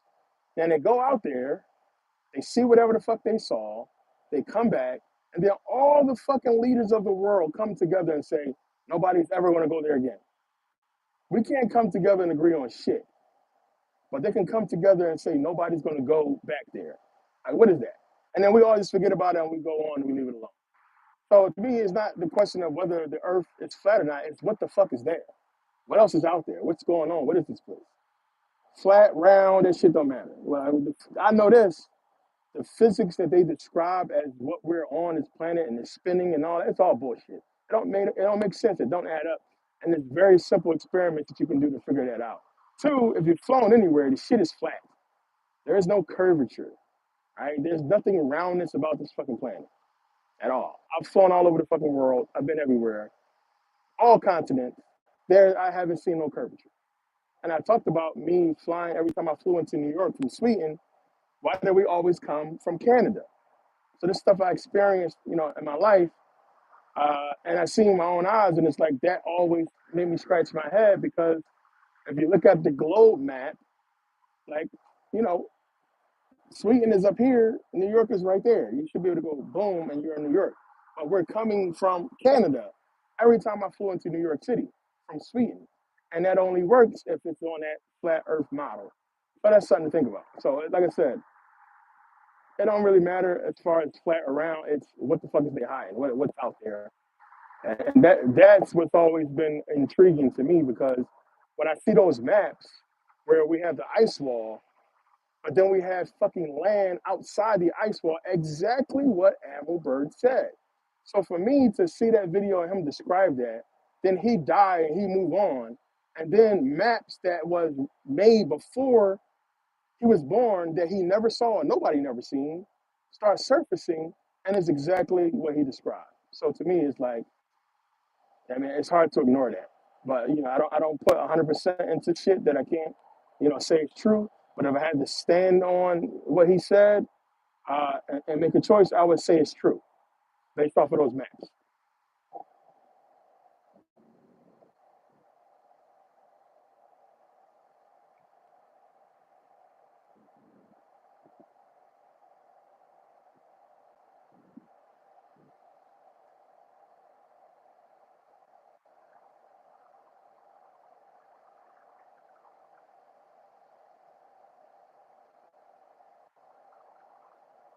I haven't seen Sinners yet. Everybody keep talking about it. I heard so much negative shit, which I don't listen to all that. Um, I'll eventually get a chance to say. I mean, I have no time to watch movies, man. I wish I did. Like every time I get a chance, like now I'm at the point where I try to watch a movie, I'm falling asleep. I don't know if I'm getting too old or what it is. It's just like my brain can't function with. I went to film school, so it kind of ruined movies for me. I went to film school. I went to Los Angeles Film School. I learned how to make movies. I used to want to be a director and stuff like that. So I keep looking at shit, and that film school brain. Oh, I know how they did that. I know how they. It kind of ruins it. But still, I want to watch that movie because it gives me this whole Lovecraft country feel to it, and I want to check that out.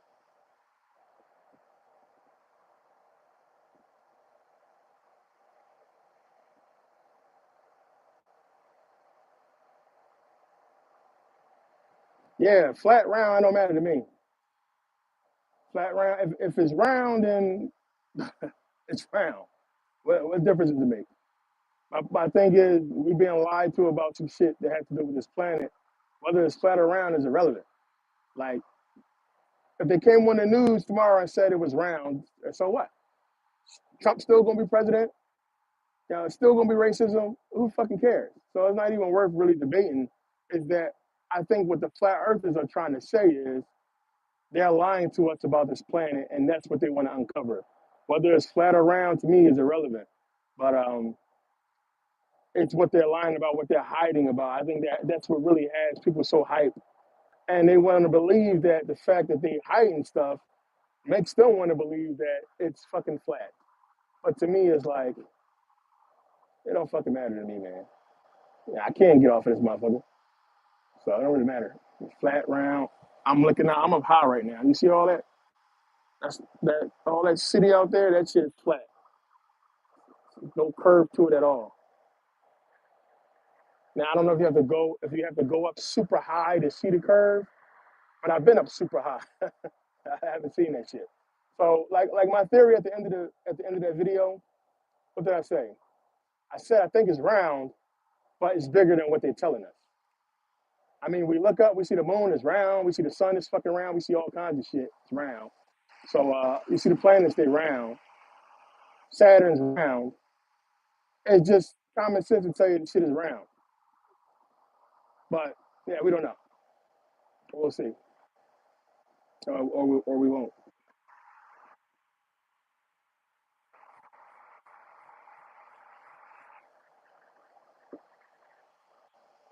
Yeah, it's like I don't even understand. Like to me, I got sucked into that debate years ago. I made my video. I stand on what I said. Like I said, my conclusion was I think it is round, but I think it's bigger than what they're saying. And I can say this, the only reason, because there's no way I can tell you if it's round or not. My only fucking reason for believing that it's round is because that motherfucker up there is round. Like I said, the sun is round. I've seen Saturn multiple times with my own eyes. It's round. I've seen Mars. I've seen probably they're all round.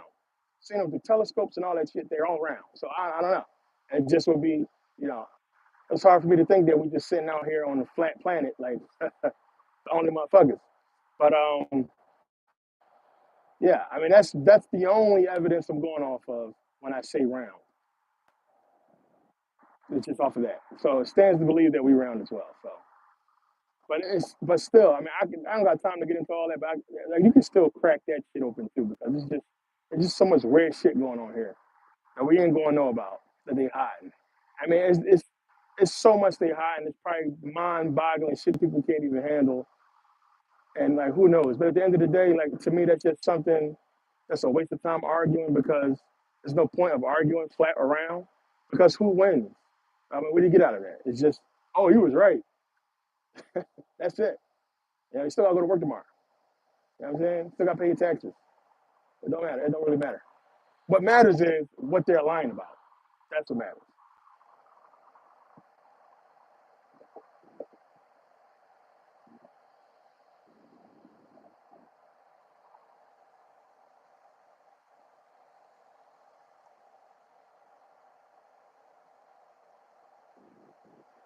The capacity, yeah. So I talked about that as well.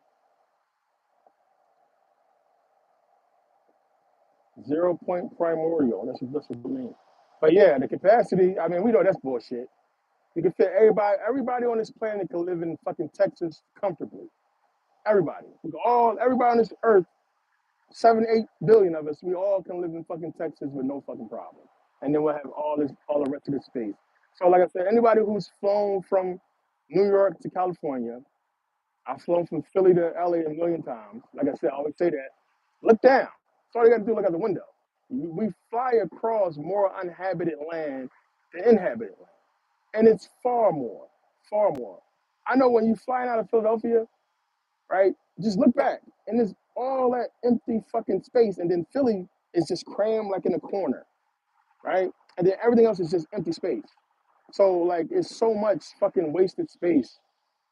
So, I'm gonna say wasted because I don't know what the fuck they're doing with it, but we know that this planet is way bigger than fucking what they're telling us, and it's so much empty space that we don't know what the fuck is out there.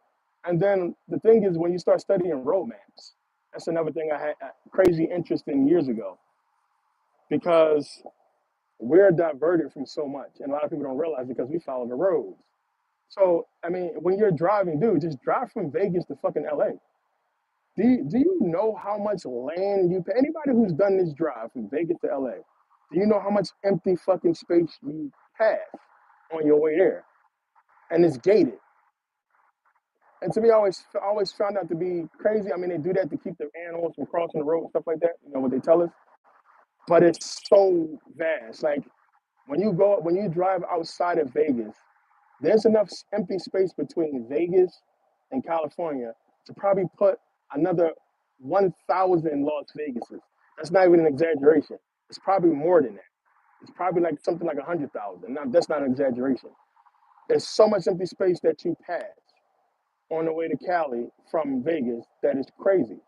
So we know there's a lot of empty space out there. We know we got a super vast desert out here. So we don't even fucking know like how much space is here, and what's in those empty spaces that's not being fucking occupied. We don't know what's out there. But when you start studying maps and studying what was built, we're uniquely, you know, conveniently curved away from a lot of fucking spaces. Uh, we don't know what's out there. Because I know flying over certain parts of America is just, I mean, we're flying for a long time, and you look down, and it's just scorched earth. Like missiles hit that shit, it's just scorched. It looks crazy. And it's just something I always wondered, like, what is in those parts? Um, and then you got to think about flight paths, the areas that we don't fly over, stuff like that. So you start getting into that type of shit, you start to understand that, yeah, man, like they hide a lot from us. Capacity has never been an issue. It's control. The more people, the harder it is to control. So they want to get those numbers down. Yeah, or across Texas as well. Texas is another fucking crazy empty space when you start flying across it.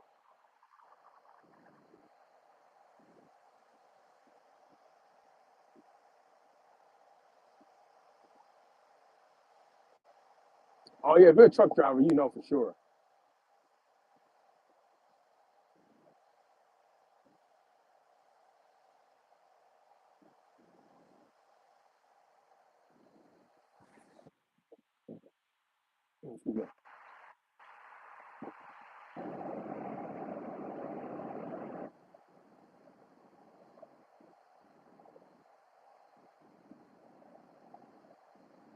Oh yeah, for sure.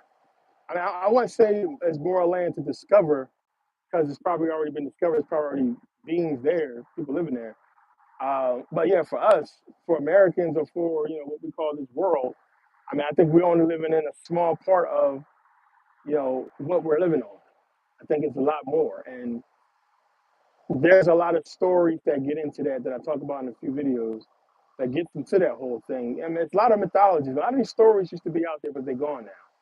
But I mean, you got to think about it. It's a lot of concepts about why we are here and what's going on here, what this place actually is, and it's a lot to think about. A lot of it has some, you know, interesting stories and stuff to think about. But I mean, at the end of the day, if any of it was true, then yeah, I mean, it's no point of doing anything except for just accepting what's taking place, because we're talking about some super powerful beings that won't be beat.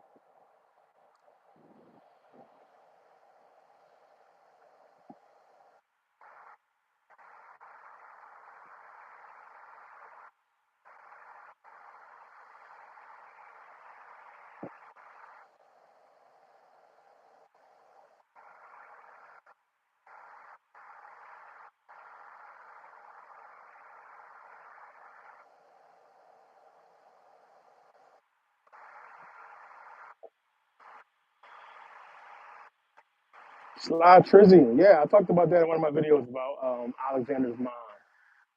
And remember, he used to walk around saying that he was, and that's Zeus. So there's a lot of paintings and depictions of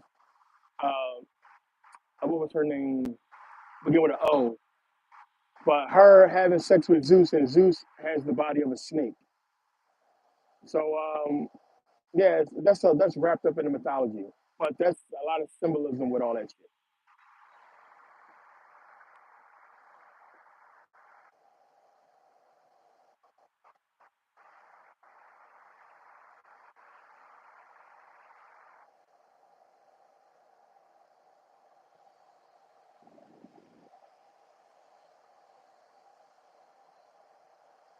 No, I don't think Alexander was black.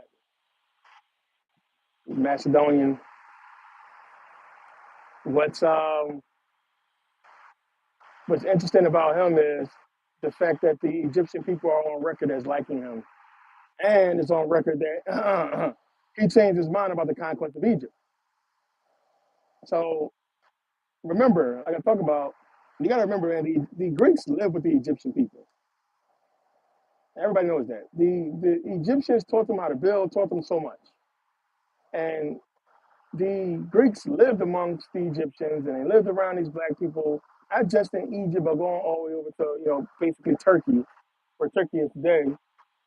Um, and Herodotus talks about this and talks about the connection with the people. So when the Persians came and conquered Egypt, the thing is, why didn't the Greeks help the Egyptians, right? So that was the big scratcher. Like, where was the Greek military when Egypt was being conquered? Because being so close to Egypt and then living among them, you would think that if the Persians conquer Egypt, they're going to come and try to conquer Greece next. We're right there. What are they going to do to Greek people that's living with the Egyptians? So it would make more sense that this massive Greek army that's so powerful would aid the Egyptians in fighting off the Persians, but that didn't happen. The Persians won. They conquered Egypt. Then Alexander amassed his army, and he wasn't even there in Egypt when they took it over, when Darius fell, right? So Alexander wasn't even there to claim victory. If you read, it basically handed them over the keys to Egypt, you might as well say. And as I tell you guys, it's the same shit that's been happening, it's happening now. The rulers of, Macedonia, the Greeks, they couldn't just go in and take Egypt from the Egyptians because the people wouldn't allow it. The people was too close with the Egyptians, and they would see it coming from a mile away. The best way to go in and take it is to get somebody else to do the shit and then hand it over to you. So as I talk about, and I broke all this down in my videos, they bred the Persians. Remember, the Persians are a mix. There is no, you know, original Persian or Arab race. They are a mixture. They are a creation, right? European created them literally for that reason, to go into these African lands and conquer. So you pay attention to history, you'll see all the major wars, all the conquests. You're gonna find the Persians, you're gonna find the Arabs, right? Of course, we have the Greeks and everything like that, but the Greeks would be the Greek military and the Roman military, excuse me, will be the equivalent of our military today, right? When you see Americans go into any one of these lands, I just talked about this in my last video. We go there because the people who we put in power didn't do their job, or they didn't release power when they were supposed to. So then now we got to go in and clean that shit up. We got to send our military in there. Hold on.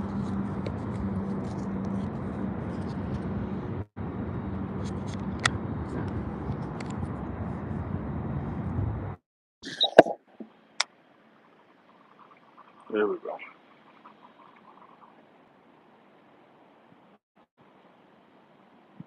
So yeah, so you look at it, and this is. I mean, you can go and just do the DNA yourself. You can go and look at it yourself. They are not pure people. The only pure people on this planet is African people. They are created people to do the dirty work of the fucking Europeans. Same shit that's happening today, where you have the Arabs going out and doing this, Al Qaeda and all this bullshit being run by the Romans, right? Same shit. Jews is running all this stuff. Same thing. So that was going on back then. You got to look at it and say, why didn't the Greeks help the Egyptians when the Persians came in to conquer? They didn't help them out. And then all of a sudden, the Greeks take the power. And then I showed you guys when I was in Egypt, we get Serapis Christos and them instilling Greek gods and these created gods onto the people. That's something that's a proven fact. They created gods for people to worship. So how is it proven 100% that we can go and find the statues of Serapis Christos, which I showed you guys when I was in Egypt in the museum?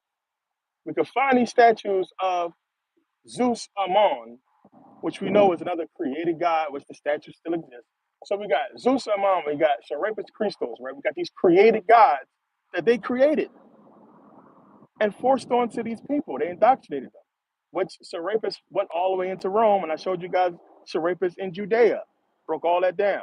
So how can you see that and see the proof of that, and still not believe that this Jesus Christ and these other gods that we fucking people worship today are not creations, right? When the people surrounding them are the same people that surrounded the creations of these other gods.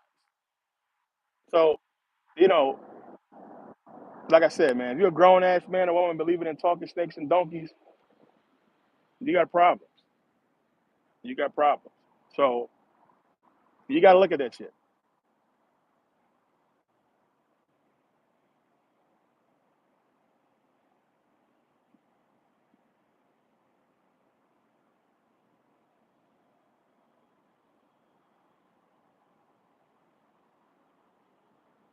Oh yeah, X-wing. Yeah, I'm Star Wars. Yo, you guys already know. I just did the anime convention that was here in Vegas. I was at that joint. It was lit. Actually, recorded some footage. I was going to do a video there, but we got too packed. But yeah, that joint was crazy.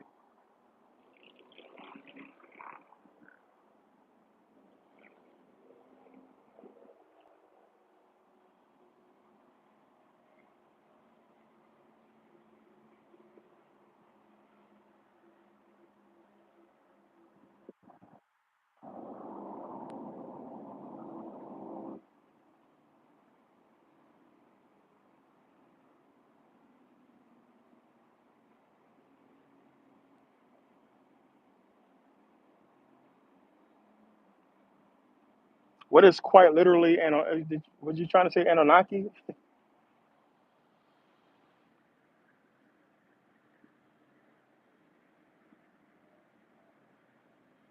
Aliens who gave who knowledge? The Greeks?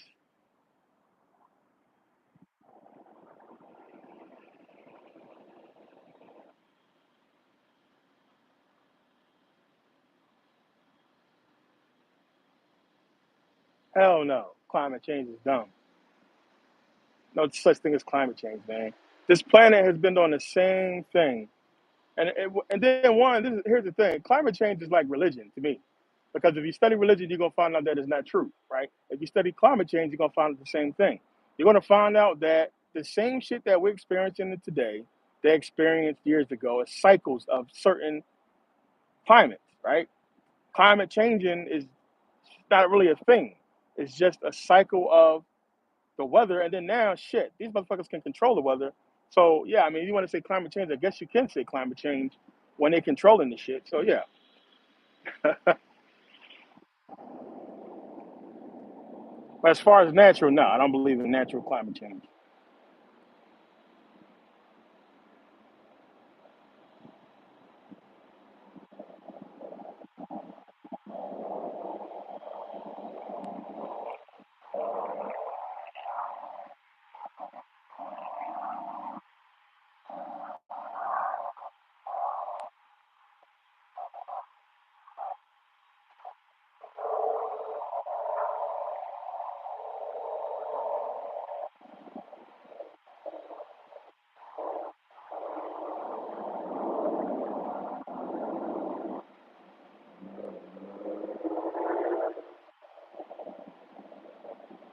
The Dogon, yeah, the Dogon is Sirius B.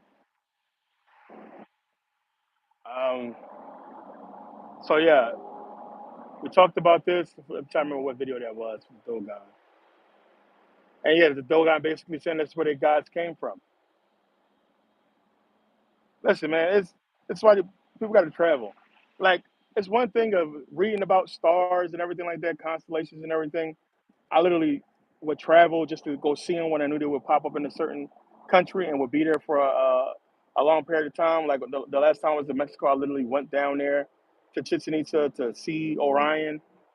Uh, I showed you guys the pictures of that, and same thing when I was in Thailand, which Thailand was one of the first places. Well, besides being on that sea in the Navy, but Thailand is probably one of the first places I've been to where I seen the galaxy. Like, I'm talking about, you look up and you're seeing the purple, the blues, and all the colors up there, and it's fucking ridiculous because there's no light pollution.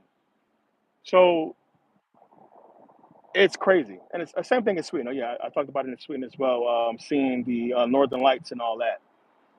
But it's crazy.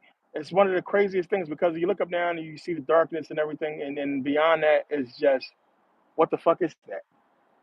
We like, what is it? We don't really fucking know. We can't go out there and see. We don't even go by what they tell us, right? But it's deep.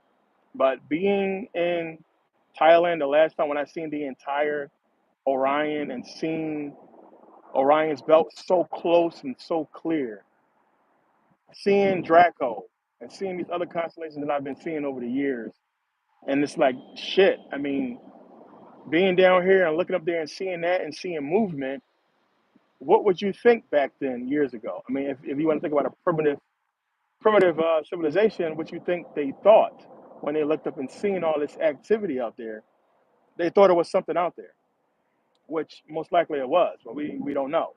But I'll always talking about how the Dogon being one. Every ancient civilization I've studied talked about beings coming down.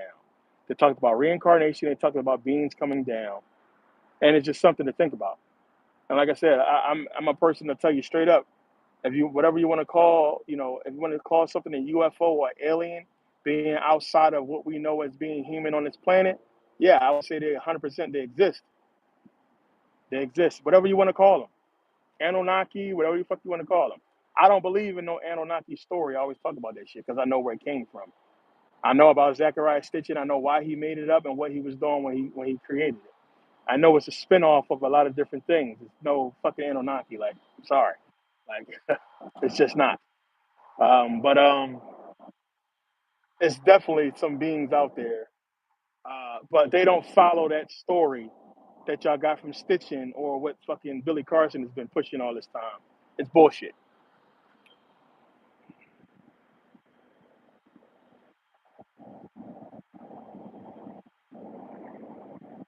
Yeah, I talk about the Jed and so much. I broke that whole thing down with the Jed pillar, the Jed being Jedi. I broke all that down with the spine, the lightsaber looking just like the Jed, and You think about a lightsaber and that light, the reason why it's light coming out, it represents like Kundalini energy rising up the spine. So I broke all that down with the Sphinx and the samurai helmet and Darth Vader's helmet. So I broke all that shit down in videos. It's actually on my Instagram as well. We know where he got it from. My whole thing is, how the hell did he know what Iapetus looked like when they didn't discover it before he created the Death Star, which is modeled after Iapetus, one of the moons of Saturn, which you have Darth Vader with the dark robe of Saturn and all that shit. So George Lucas knows some shit, and he breaking it all down in Star Wars and so many different aspects. It's dope.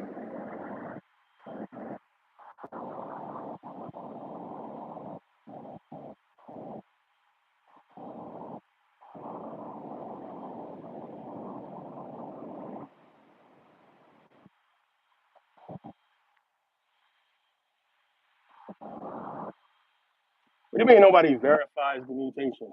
We have the mutation. What do you mean? We don't got to verify nothing. We have it. It exists. So I have videos on both of it. So Dr. Keith Chang, geneticist, who discovered the mutation, we have it. It's no more. It hasn't even been debated no more. It's a done deal. We have the mutation. We literally have it. So now we don't just have it. We have it, and we can show that it exists in many different beings. So it's not even a debate. It's like we have the mutation. So yeah, no debate on that. So same thing when Dr. Keith Chang was doing the research on the Asian Homo erectus, and I broke that whole thing down too. When they tried to say Chinese people, or he wanted to prove that Chinese people evolved independently of everybody else, right? And the only thing he proved was that all Chinese people come from their descendants in Africa. Plain and simple. Everything goes back to us. There's just no way around that. So the only original man is those Africans. That's it. Genetically proven, stamped, sealed. There's no way around that. So if you go look at these, I mean, first of all, one clear as day you can see the mixture, and then you gotta believe one, or you gotta see one, that African people, we have every single trait. We have all traits, right? We have blonde hair, we have blue eyes, we have different skin tones, everything. You can find it all in Africa. So the mixture was created for conquest, plain and simple. They bred with those people in the Indus Valley, those Indian people, and that's how it started.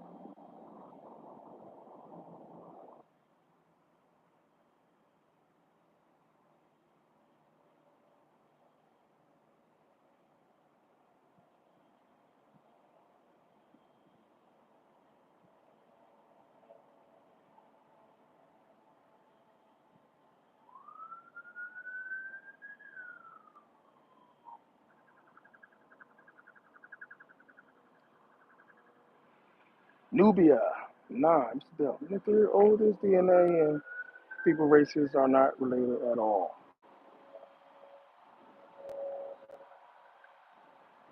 Yeah, so let's see. Yeah, the Dr. Keith Chang. I mean, like I said, a lot of people debate this.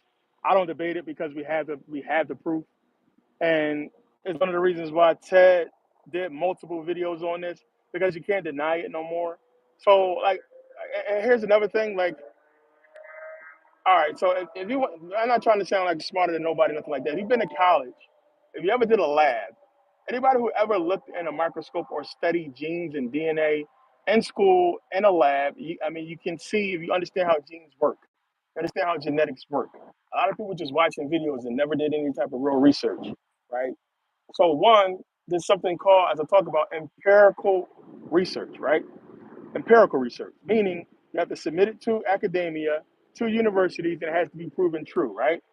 This is what happens with this mutation that they found, which is why they did a whole thing on it, which is why Ted did a bunch of TEDs on it, because it's already been proven. It is unchallenged because we have the mutation. So it's not a debate no more. We don't have to guess, or if we know what happened, right? So it's just, if you accept it, or you don't, but we have it and it's been proven, and there's no way around that.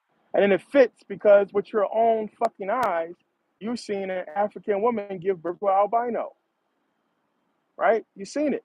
I broke all this down in the video. You've seen it with your own eyes. You've seen vitiligo turn a black skin into white skin. You've seen it with your own eyes. You've seen with your own eyes, dark skin, black people having blue eyes and blonde hair.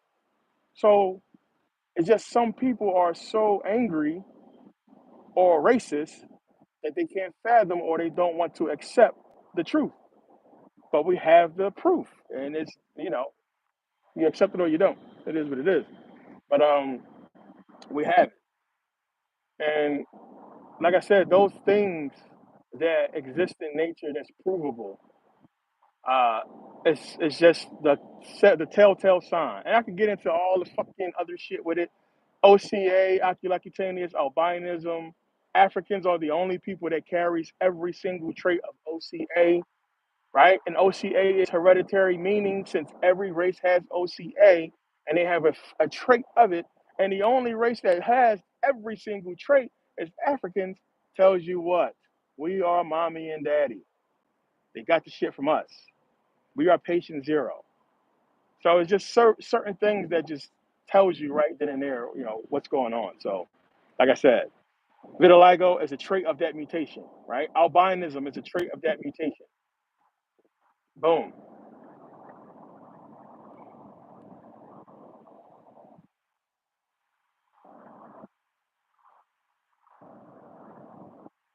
Exactly, Matthew.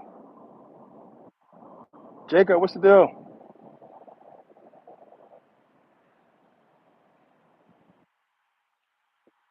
Yeah, so red hair would be a part of that mutation. So it would be that the yellowish hair or blonde or what have you. But we have them all. We have every fucking hair color, eye color. We have all that shit. Excuse me. We have it all. In Africa, you can find all that shit. So they know. They understand us and our bodies and what we have and how black women is basically, she has the fucking mitochondrial DNA uh, to basically code everybody's fucking DNA or basically show the code for everybody's DNA on this planet. Goes back to an African woman. So I mean, like I said, it's accepting the truth and knowing the truth. It just is what it is. But I can understand why some people don't want to, but it is what it is. And that's what I'm about. I'm about knowing the truth. Wherever that's going to lead me, that's where I'm going to go. I don't like following all this hocus pocus spooky shit. Praying to some shit that don't exist and hoping and praying that some motherfucker come. Can you imagine, man? That's how I know they bullshitters. Why would you want to live your life, but every time you got left on this planet, waiting for a motherfucker to come back and kill you, and you hoping for that shit? That's why I don't like Christians, man. I can't stand them. It's the dumbest shit ever. And the fact that they don't live by the book, the fact that they don't live by the rules or laws of their God is one of the things that just drive me nuts. But you literally talking about end times and hoping this motherfucker come back and kill you. It's just dumb as shit to me. Like I just don't understand that shit. Like people really out here hoping like, oh, it's gonna be over and Jesus coming back. And so it's just real stupid to me.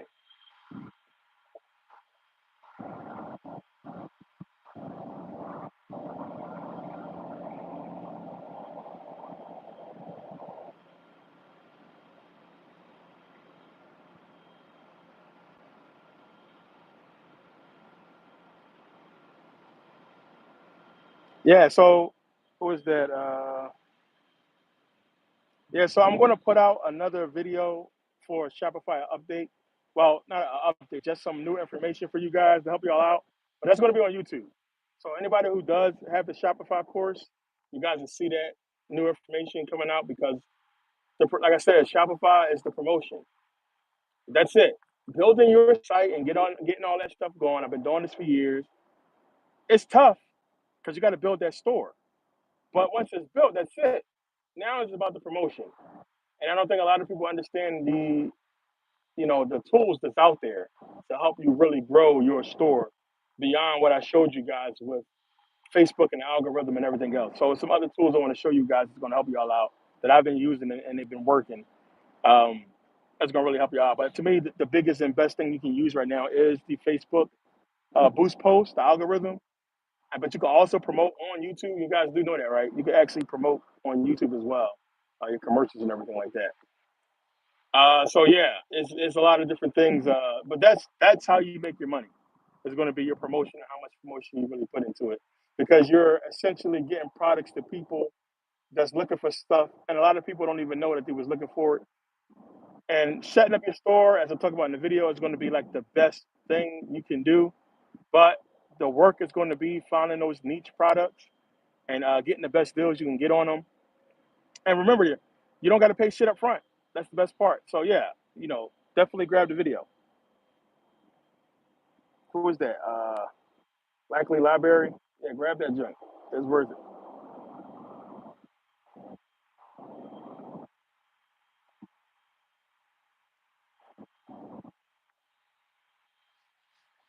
Yeah, unfortunately, man, I got a lot of Christians in my family, and I know a few, and it's friendly conversations for the most part. And it's just some people that swear that their hard work and everything that they did, you know, Jesus gave them all that. So I know people that, I mean, work hard and went through college and got their master's degree and all that, and working good jobs, making 6, 7 figures and all that now, and doing good, and they're Christians, and you can't tell them shit. I got a friend that's fucking multimillionaire that's a Christian, and you can't tell them shit. They just believe that it's Jesus, and it's just But you look at their life, and here's why I say to people, like, man, if that's what you do and you live in truth or what have you, it can take you to some good places, but you're still living in fairy tale land. You're not giving yourself the credit that you deserve, and then you're missing out on a whole side of understanding that you're in a position to really explore being successful. So it just is what it is. I realize now, at this age, it's just some people you're not ever going to get through to. Some people who like being ignorant, and they just feel more comfortable believing in and acting like they believe in, I should say, you know, Jesus. And it just is what it is. It's just my whole thing is just don't come at me with that bullshit. Saying that it's true and it's proven and all that type shit. So I got one of those. I don't want to hear it, friends. When you start kicking knowledge, they cover up their ears. But yeah, it's crazy dealing with Christians, and now I don't even mind it no more at this point.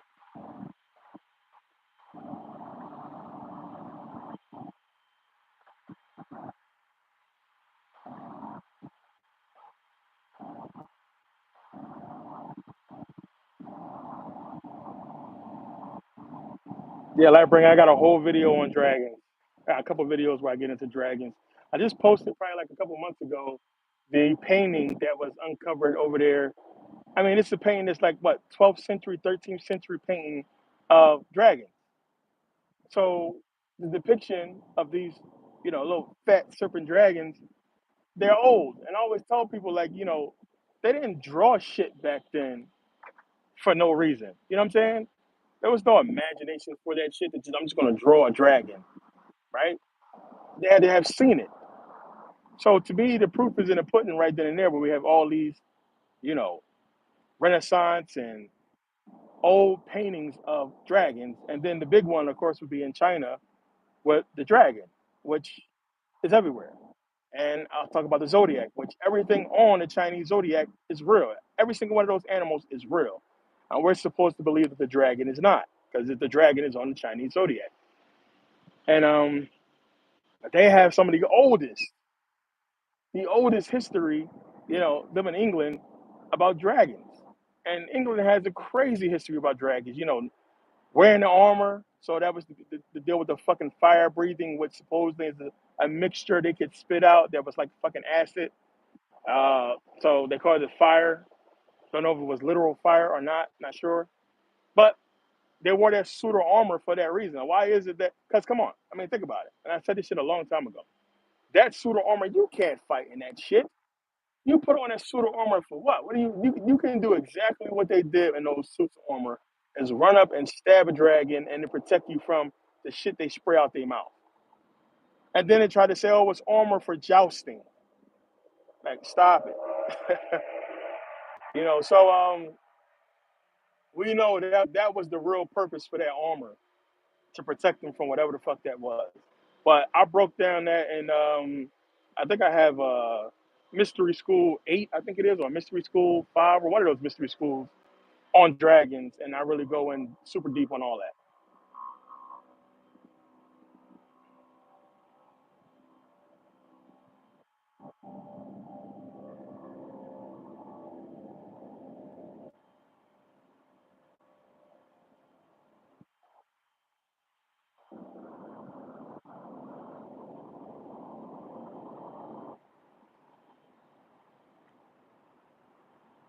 Sugar Brown, yeah. Unfortunately, I have been in a situation like that. I mean, one, being in the military and being at war, but two, remember, I was diagnosed with CHF. I was in the hospital for a while, and I thought I was done. I was like, they got me. And congestive heart failure, you can die in your sleep. That's what killed Rick James. Rick James died of the same shit that I had, but I have onset. I don't know how bad his was. He died in his sleep. Rick James. But and a lot of people did. Who was that? Who just died? Sydney, was it Sidney Poitier, or one of those super old actors? With Harry Belafonte, I think it was. Same thing. CHF. So like, man, it's a tough situation to be in. When me, I like to say that we can control what we can control.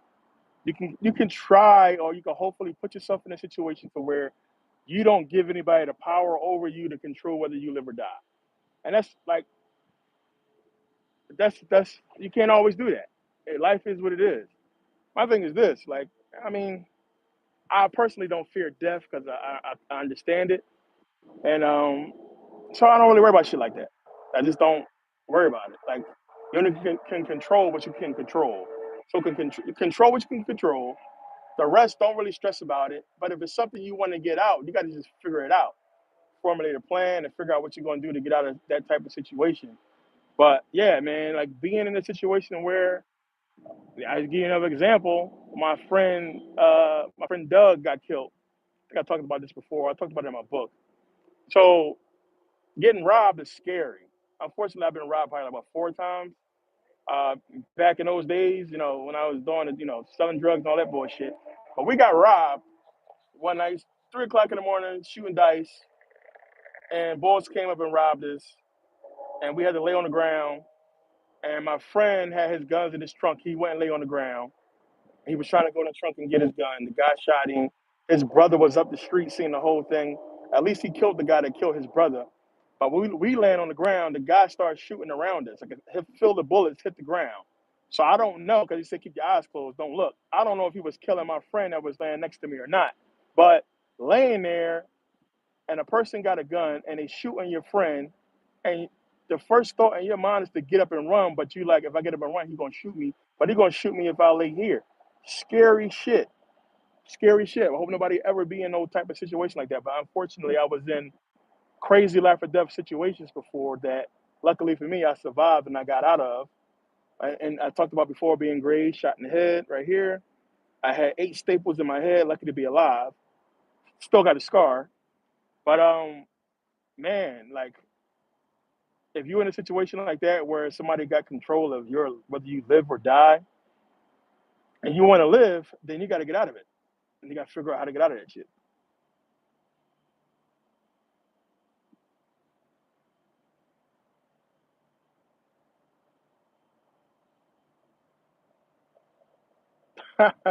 Apophis, which Apophis is a fucking serpent in damn self.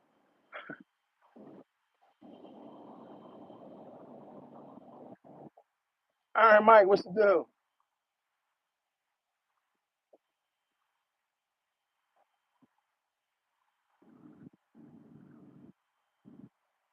Exactly, Matthew. Exactly. So all those stories about the princess in the tower, fucking Shrek, same type of story.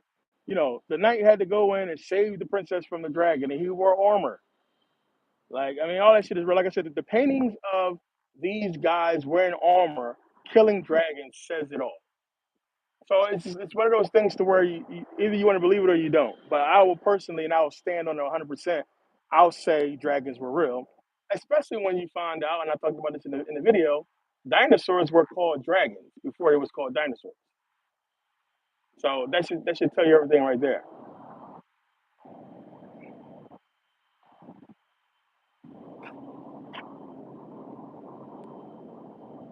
I was diagnosed with CHF, congestive, well, onset congestive heart failure, out of fucking nowhere. And my dad died. I talked about this before. My dad died of the same thing, but my dad was a tough, tough dude because they gave my dad about 25% chance of surviving his heart surgery, and he survived. He beat it. He survived. Then he went in hospice, and I don't know too many people that's in hospice for 6 months.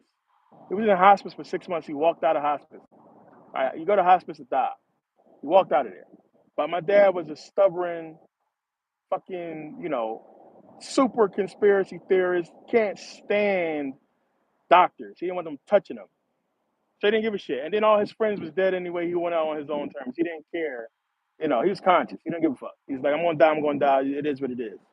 And he made his peace with everything, and he went out on his own terms. So, but the weirdest shit ever is like I was fine. I have no issues at all. But my dad dies, and like 6 months later, I get the same shit he got, which is the weirdest shit ever. Weirdest fucking shit ever. And I'm like, what the fuck? So I'm in the hospital for pneumonia. I talked about this before on here. I'm in the hospital for pneumonia, what I thought was pneumonia. They diagnosed me with pneumonia. I go home and I'm still not getting better. And I go back to the hospital because I can't fucking brush my teeth without being exhausted. The craziest shit ever. I hope none of you guys ever go through this. I mean, like literally tying your shoe is like you ran 10 miles. Like your heart really is everything. Your heart is every controls your breathing, everything.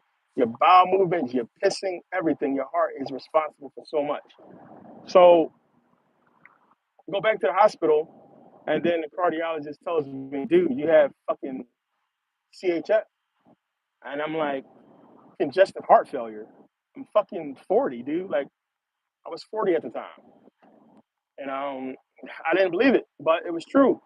So, listen, luckily I'm conscious and I understand the heart, I understand what I need to do and take to get my heart where it needs to be. My heart was pumping at 22% when I went in the hospital. Your heart needs to be pumping at least minimum 30. You're fucking walking death under 35%.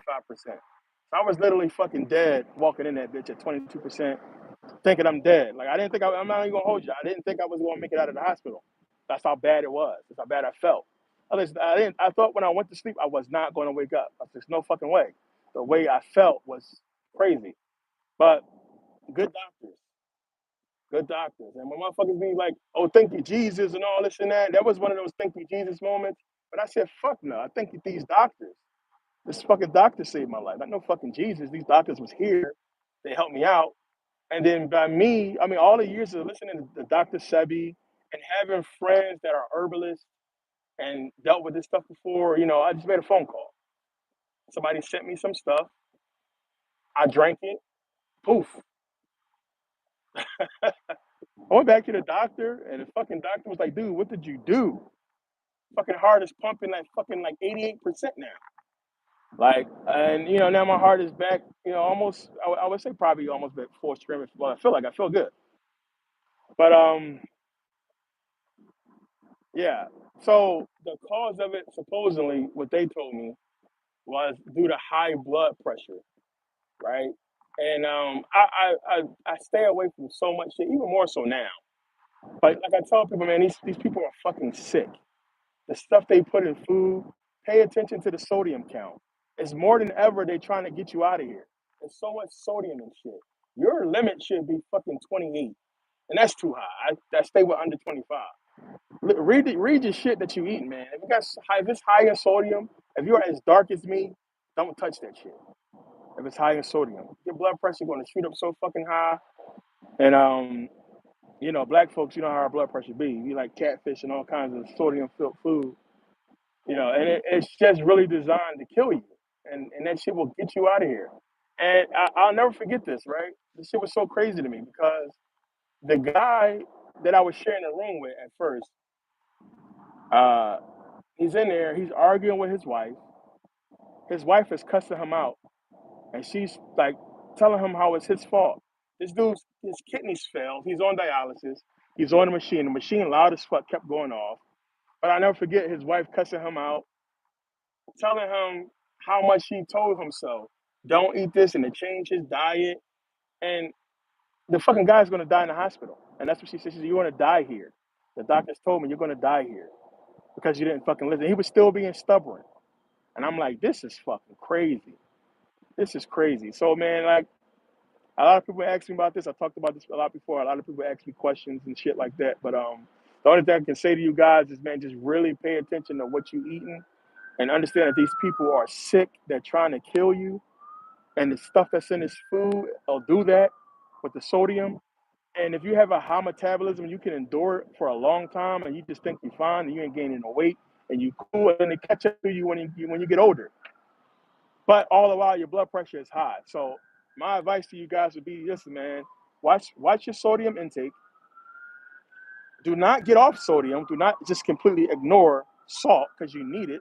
Your heart actually does need some sodium, believe it or not.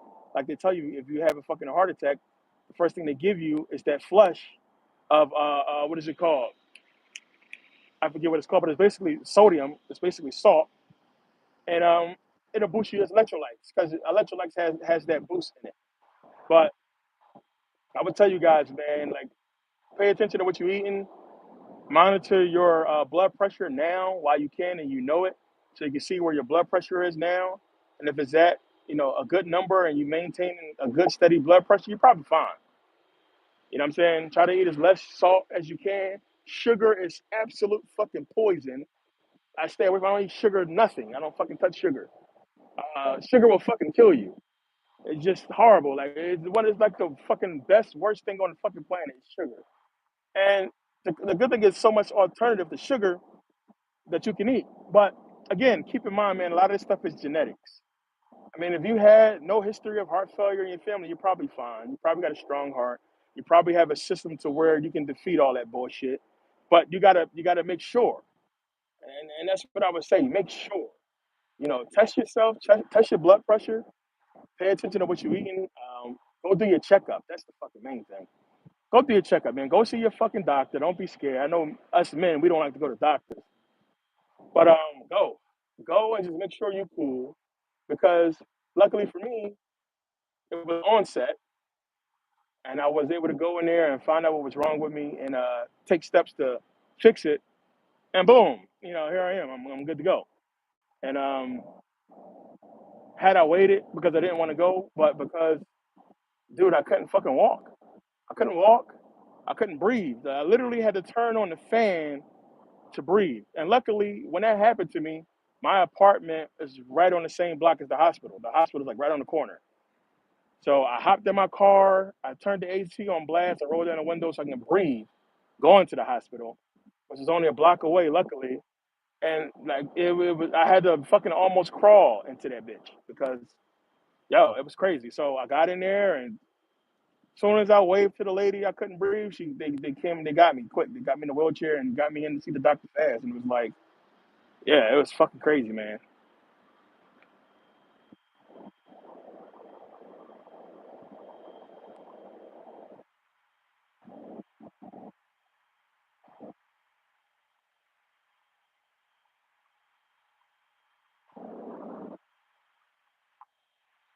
Yeah, you guys can have salt. You need salt. Sodium is important. Don't. That's when you have heart attacks. You'll have a heart attack if you have a low sodium intake. So you got to have some amount of it. That's not too much.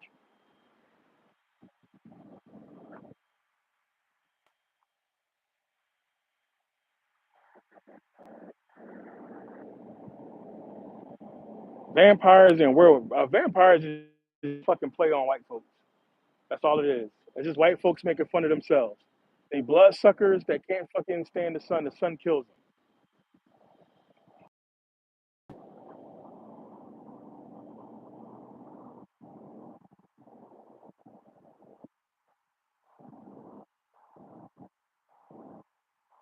Yeah, he had an addiction for sure, man. And I mean, sometimes you got to listen to the people that's close to you that know. Like, it's just certain shit. Food is addictive. It's addicting. Like, it's. I just got to the point to where I can walk. The hardest thing is being rich, having money. You don't have to worry about money, and you can fucking buy whatever you want. But then walking past that shit. You know what I'm saying? It's fucking hard to do. You got to really be disciplined to have the money and want something and not buy it, right? And that's tough to do, and you got to really discipline yourself. And sometimes it takes some life changing shit to happen for people to get that discipline, unfortunately. But the best thing to be is just have that self control and be that way, early, so you'll be fine, down the line. Like, I educated my son and told my son about, because it's genetic, probably hereditary, with the heart condition, to make sure he watch what he eat. He's 24 now, be 25 in November. It's like, you gotta watch what you put in your body now while you have time. Like, it's early, because we have this heart shit, and I don't want it to go to you, and you have the same type of fucking situation. And remember, I'm G6PD deficient as well, so I don't have that fucking component in blood that burns sugar into energy. All right, so that's the problem. And like with us, if we don't drink enough water, you can have a heart attack. So it's already a fucking issue. So I had to be. I've been on point with that since the Navy, but you know, I can still play ball, I can still do all the normal, but it's just like, man, because the food is so different. And you guys seen me. I posted the pictures before. When I was in Sweden, I was in Sweden for 13 years, back and forth. But when I was in Sweden, I ate whatever I wanted. I barbecued. I literally ate anything. I did not gain 1 fucking pound, not 1 pound at all. I was literally in great shape, eating steaks and all kinds of shit. Didn't gain weight. My ex-wife was Swedish and Thai. She was half Thai, half Swedish. She used to cook a lot of Thai food and stuff like that, right? So I was eating whatever I wanted. I didn't gain no weight because everything was clean. It's not so here in this country. These fucking people are sick. The shit they doing to the food, the trans fats, the fucking GMO and all that bullshit they put in the foods is absolutely ridiculous. You don't find it overseas, and it's in none of the foods, and these people are eating and they're healthy, and I have to worry about it. It's fucked up. We live in a country where we got to really worry about what we're eating, and these people that's doing this shit to our foods, their own family members got to eat the shit, and they don't care about it. So yeah, it's fucking crazy. So I say again, make sure you guys just be mindful of what.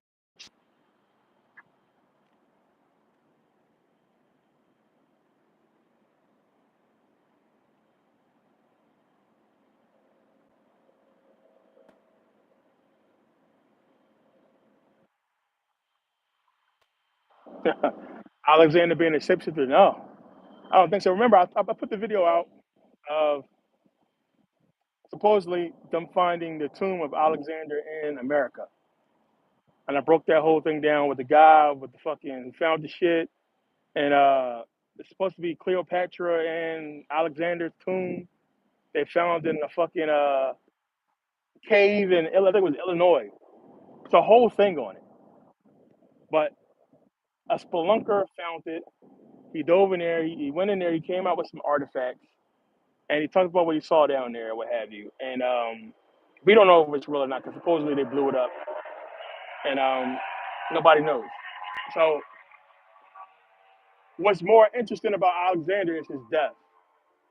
His death reminded me of what happened to Tutankhamun, right? Because he was poisoned, right? Tutankhamun was killed, I believe so. And remember, Alexander went to India. On his way back from India, he fell ill, which I think he was poisoned, and he ended up dying.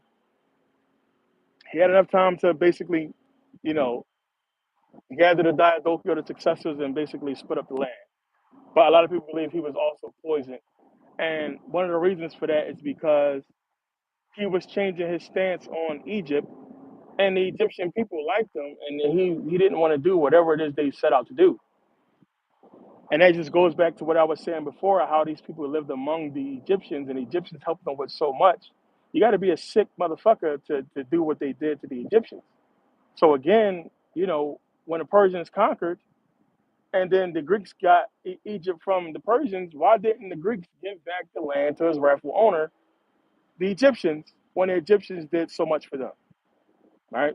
Just a question to ask.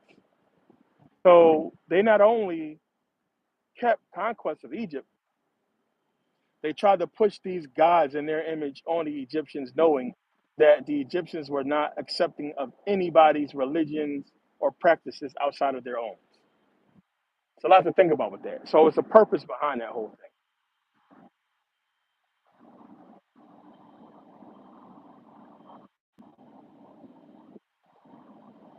Excuse me.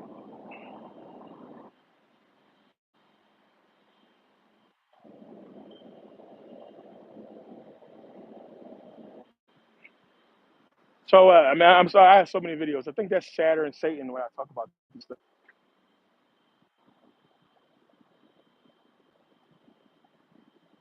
Jacob, yeah, it's a good question. So I'm gonna tell you from my research, to me, what it seemed like is he understood some deeper shit with Egypt, and he understood the plan, the agenda of the powers that be, and he chose Egypt. That's why his belief still exists to this day. It's still in Egypt. They when he died, they carved this man, like they put him up. And of course, a lot of those beliefs was taken out of Egypt later on. I've been to a couple places where it was taken out when I was over there, but I believe him to have been, a good dude. It just points that way esoterically, and they try to hide it. But the fact that I mean, come on, like the fact that he died, he was killed, poisoned, whatever happened to him, is a big, it's a big red flag to me. I think that was done to him. Because look what happened next. You had the Ptolemies take over after the fucking crazy ass massacre war of the Diadochi, where they said, "Hey, Alexander's gone. He gave his land to this person and this person, and we're supposed to split up this territory." And they couldn't do that shit. There was no organization after that. People just went for broke, start killing each other. Somebody stepped in. Rome, straighten them out.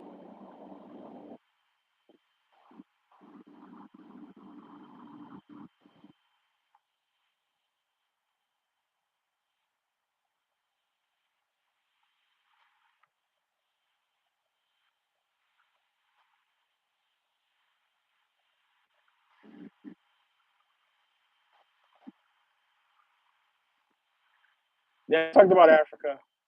I talked about Africa earlier in live, but I put out the video on Ibrahim Traore in Burkina Faso. So it's a video on YouTube. I talked about that, and I was just talking about earlier. Him going back to Russia. That live, I watched some of that live of him going over there. But like I said, what the whole thing is, I mean, it's an amazing thing to me. But like I'm a conspiracy theorist to the fullest, and I'll admit that. And I just don't trust these people. I damn sure don't trust Putin. And you got to deal with him. Like I said in the video, like either he's a fucking genius who knows what he's doing, or he's a puppet. It's one or the other. It's very convenient to me. Like I feel like what he's doing could have been done a long time ago. Um, and I feel like, yeah, they're telling us about the assassination attempts because that's what you would expect. You would expect a man like him, what he's doing, to have been killed already. So they covering their bases with that, saying, "Oh no, they tried to kill him, but he got out of it." And from my experience, you don't get out of it, right? If they can get fucking the way they got Gaddafi, the way they got Saddam, you know what I'm saying? And this was a low level guy. He wasn't even the top guy. He got rid of the top guy, who they didn't kill. He just went back to France, and then supposedly is a part of the assassination attempt, in April on him in Ouagadougou. So it's all fucking weird to me that he's still alive. One, uh, being able to get on the plane and fly to Russia. I mean, listen, man, I don't know, but you still got to look at it and say it's a fucking genius move if Russia is truly an enemy of the United States, which I don't believe that. I think they're on the same team. This is all bullshit, but it makes sense no matter how you look at it. Even if you want to do it for the sake of looks, it would be smart to do the deal with Russia because Russia has basically you know, they sanctioned. They can't sell gold. So making that gold deal with Burkina Faso is smart for Russia. They're helping each other out.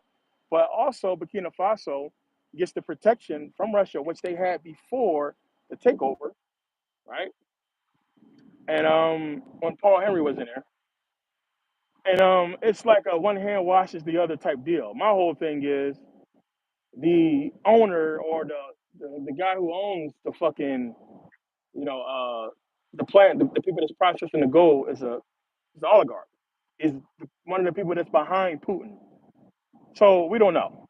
I just don't know. I'm looking at everything. The fact that we had the same thing happen in Niger, and Mali. We have this takeover, and from my experience with this white man, the white man don't slip. These motherfuckers don't slip. I'm sorry. And they get ahead of shit, or they join it. If they can't beat it, they figure out a way around it. And they seen something possibly that they needed to fix because it's not just in those three places, but the news is reporting on Benin and Mali and all these other places. But these leaders are turning and they changing shit, and it's not hard to do because you outnumber the people. They outnumber these military people that's in there. But you got to remember, as I talked about in the video as well, that's why they pay these fucking mercenaries, man. They pay these fucking mercenaries and these guys to run around and kill people and cause all kind of trouble. These damn rebels, so they can keep the people in line. Because what Burkina Faso had to do before was cause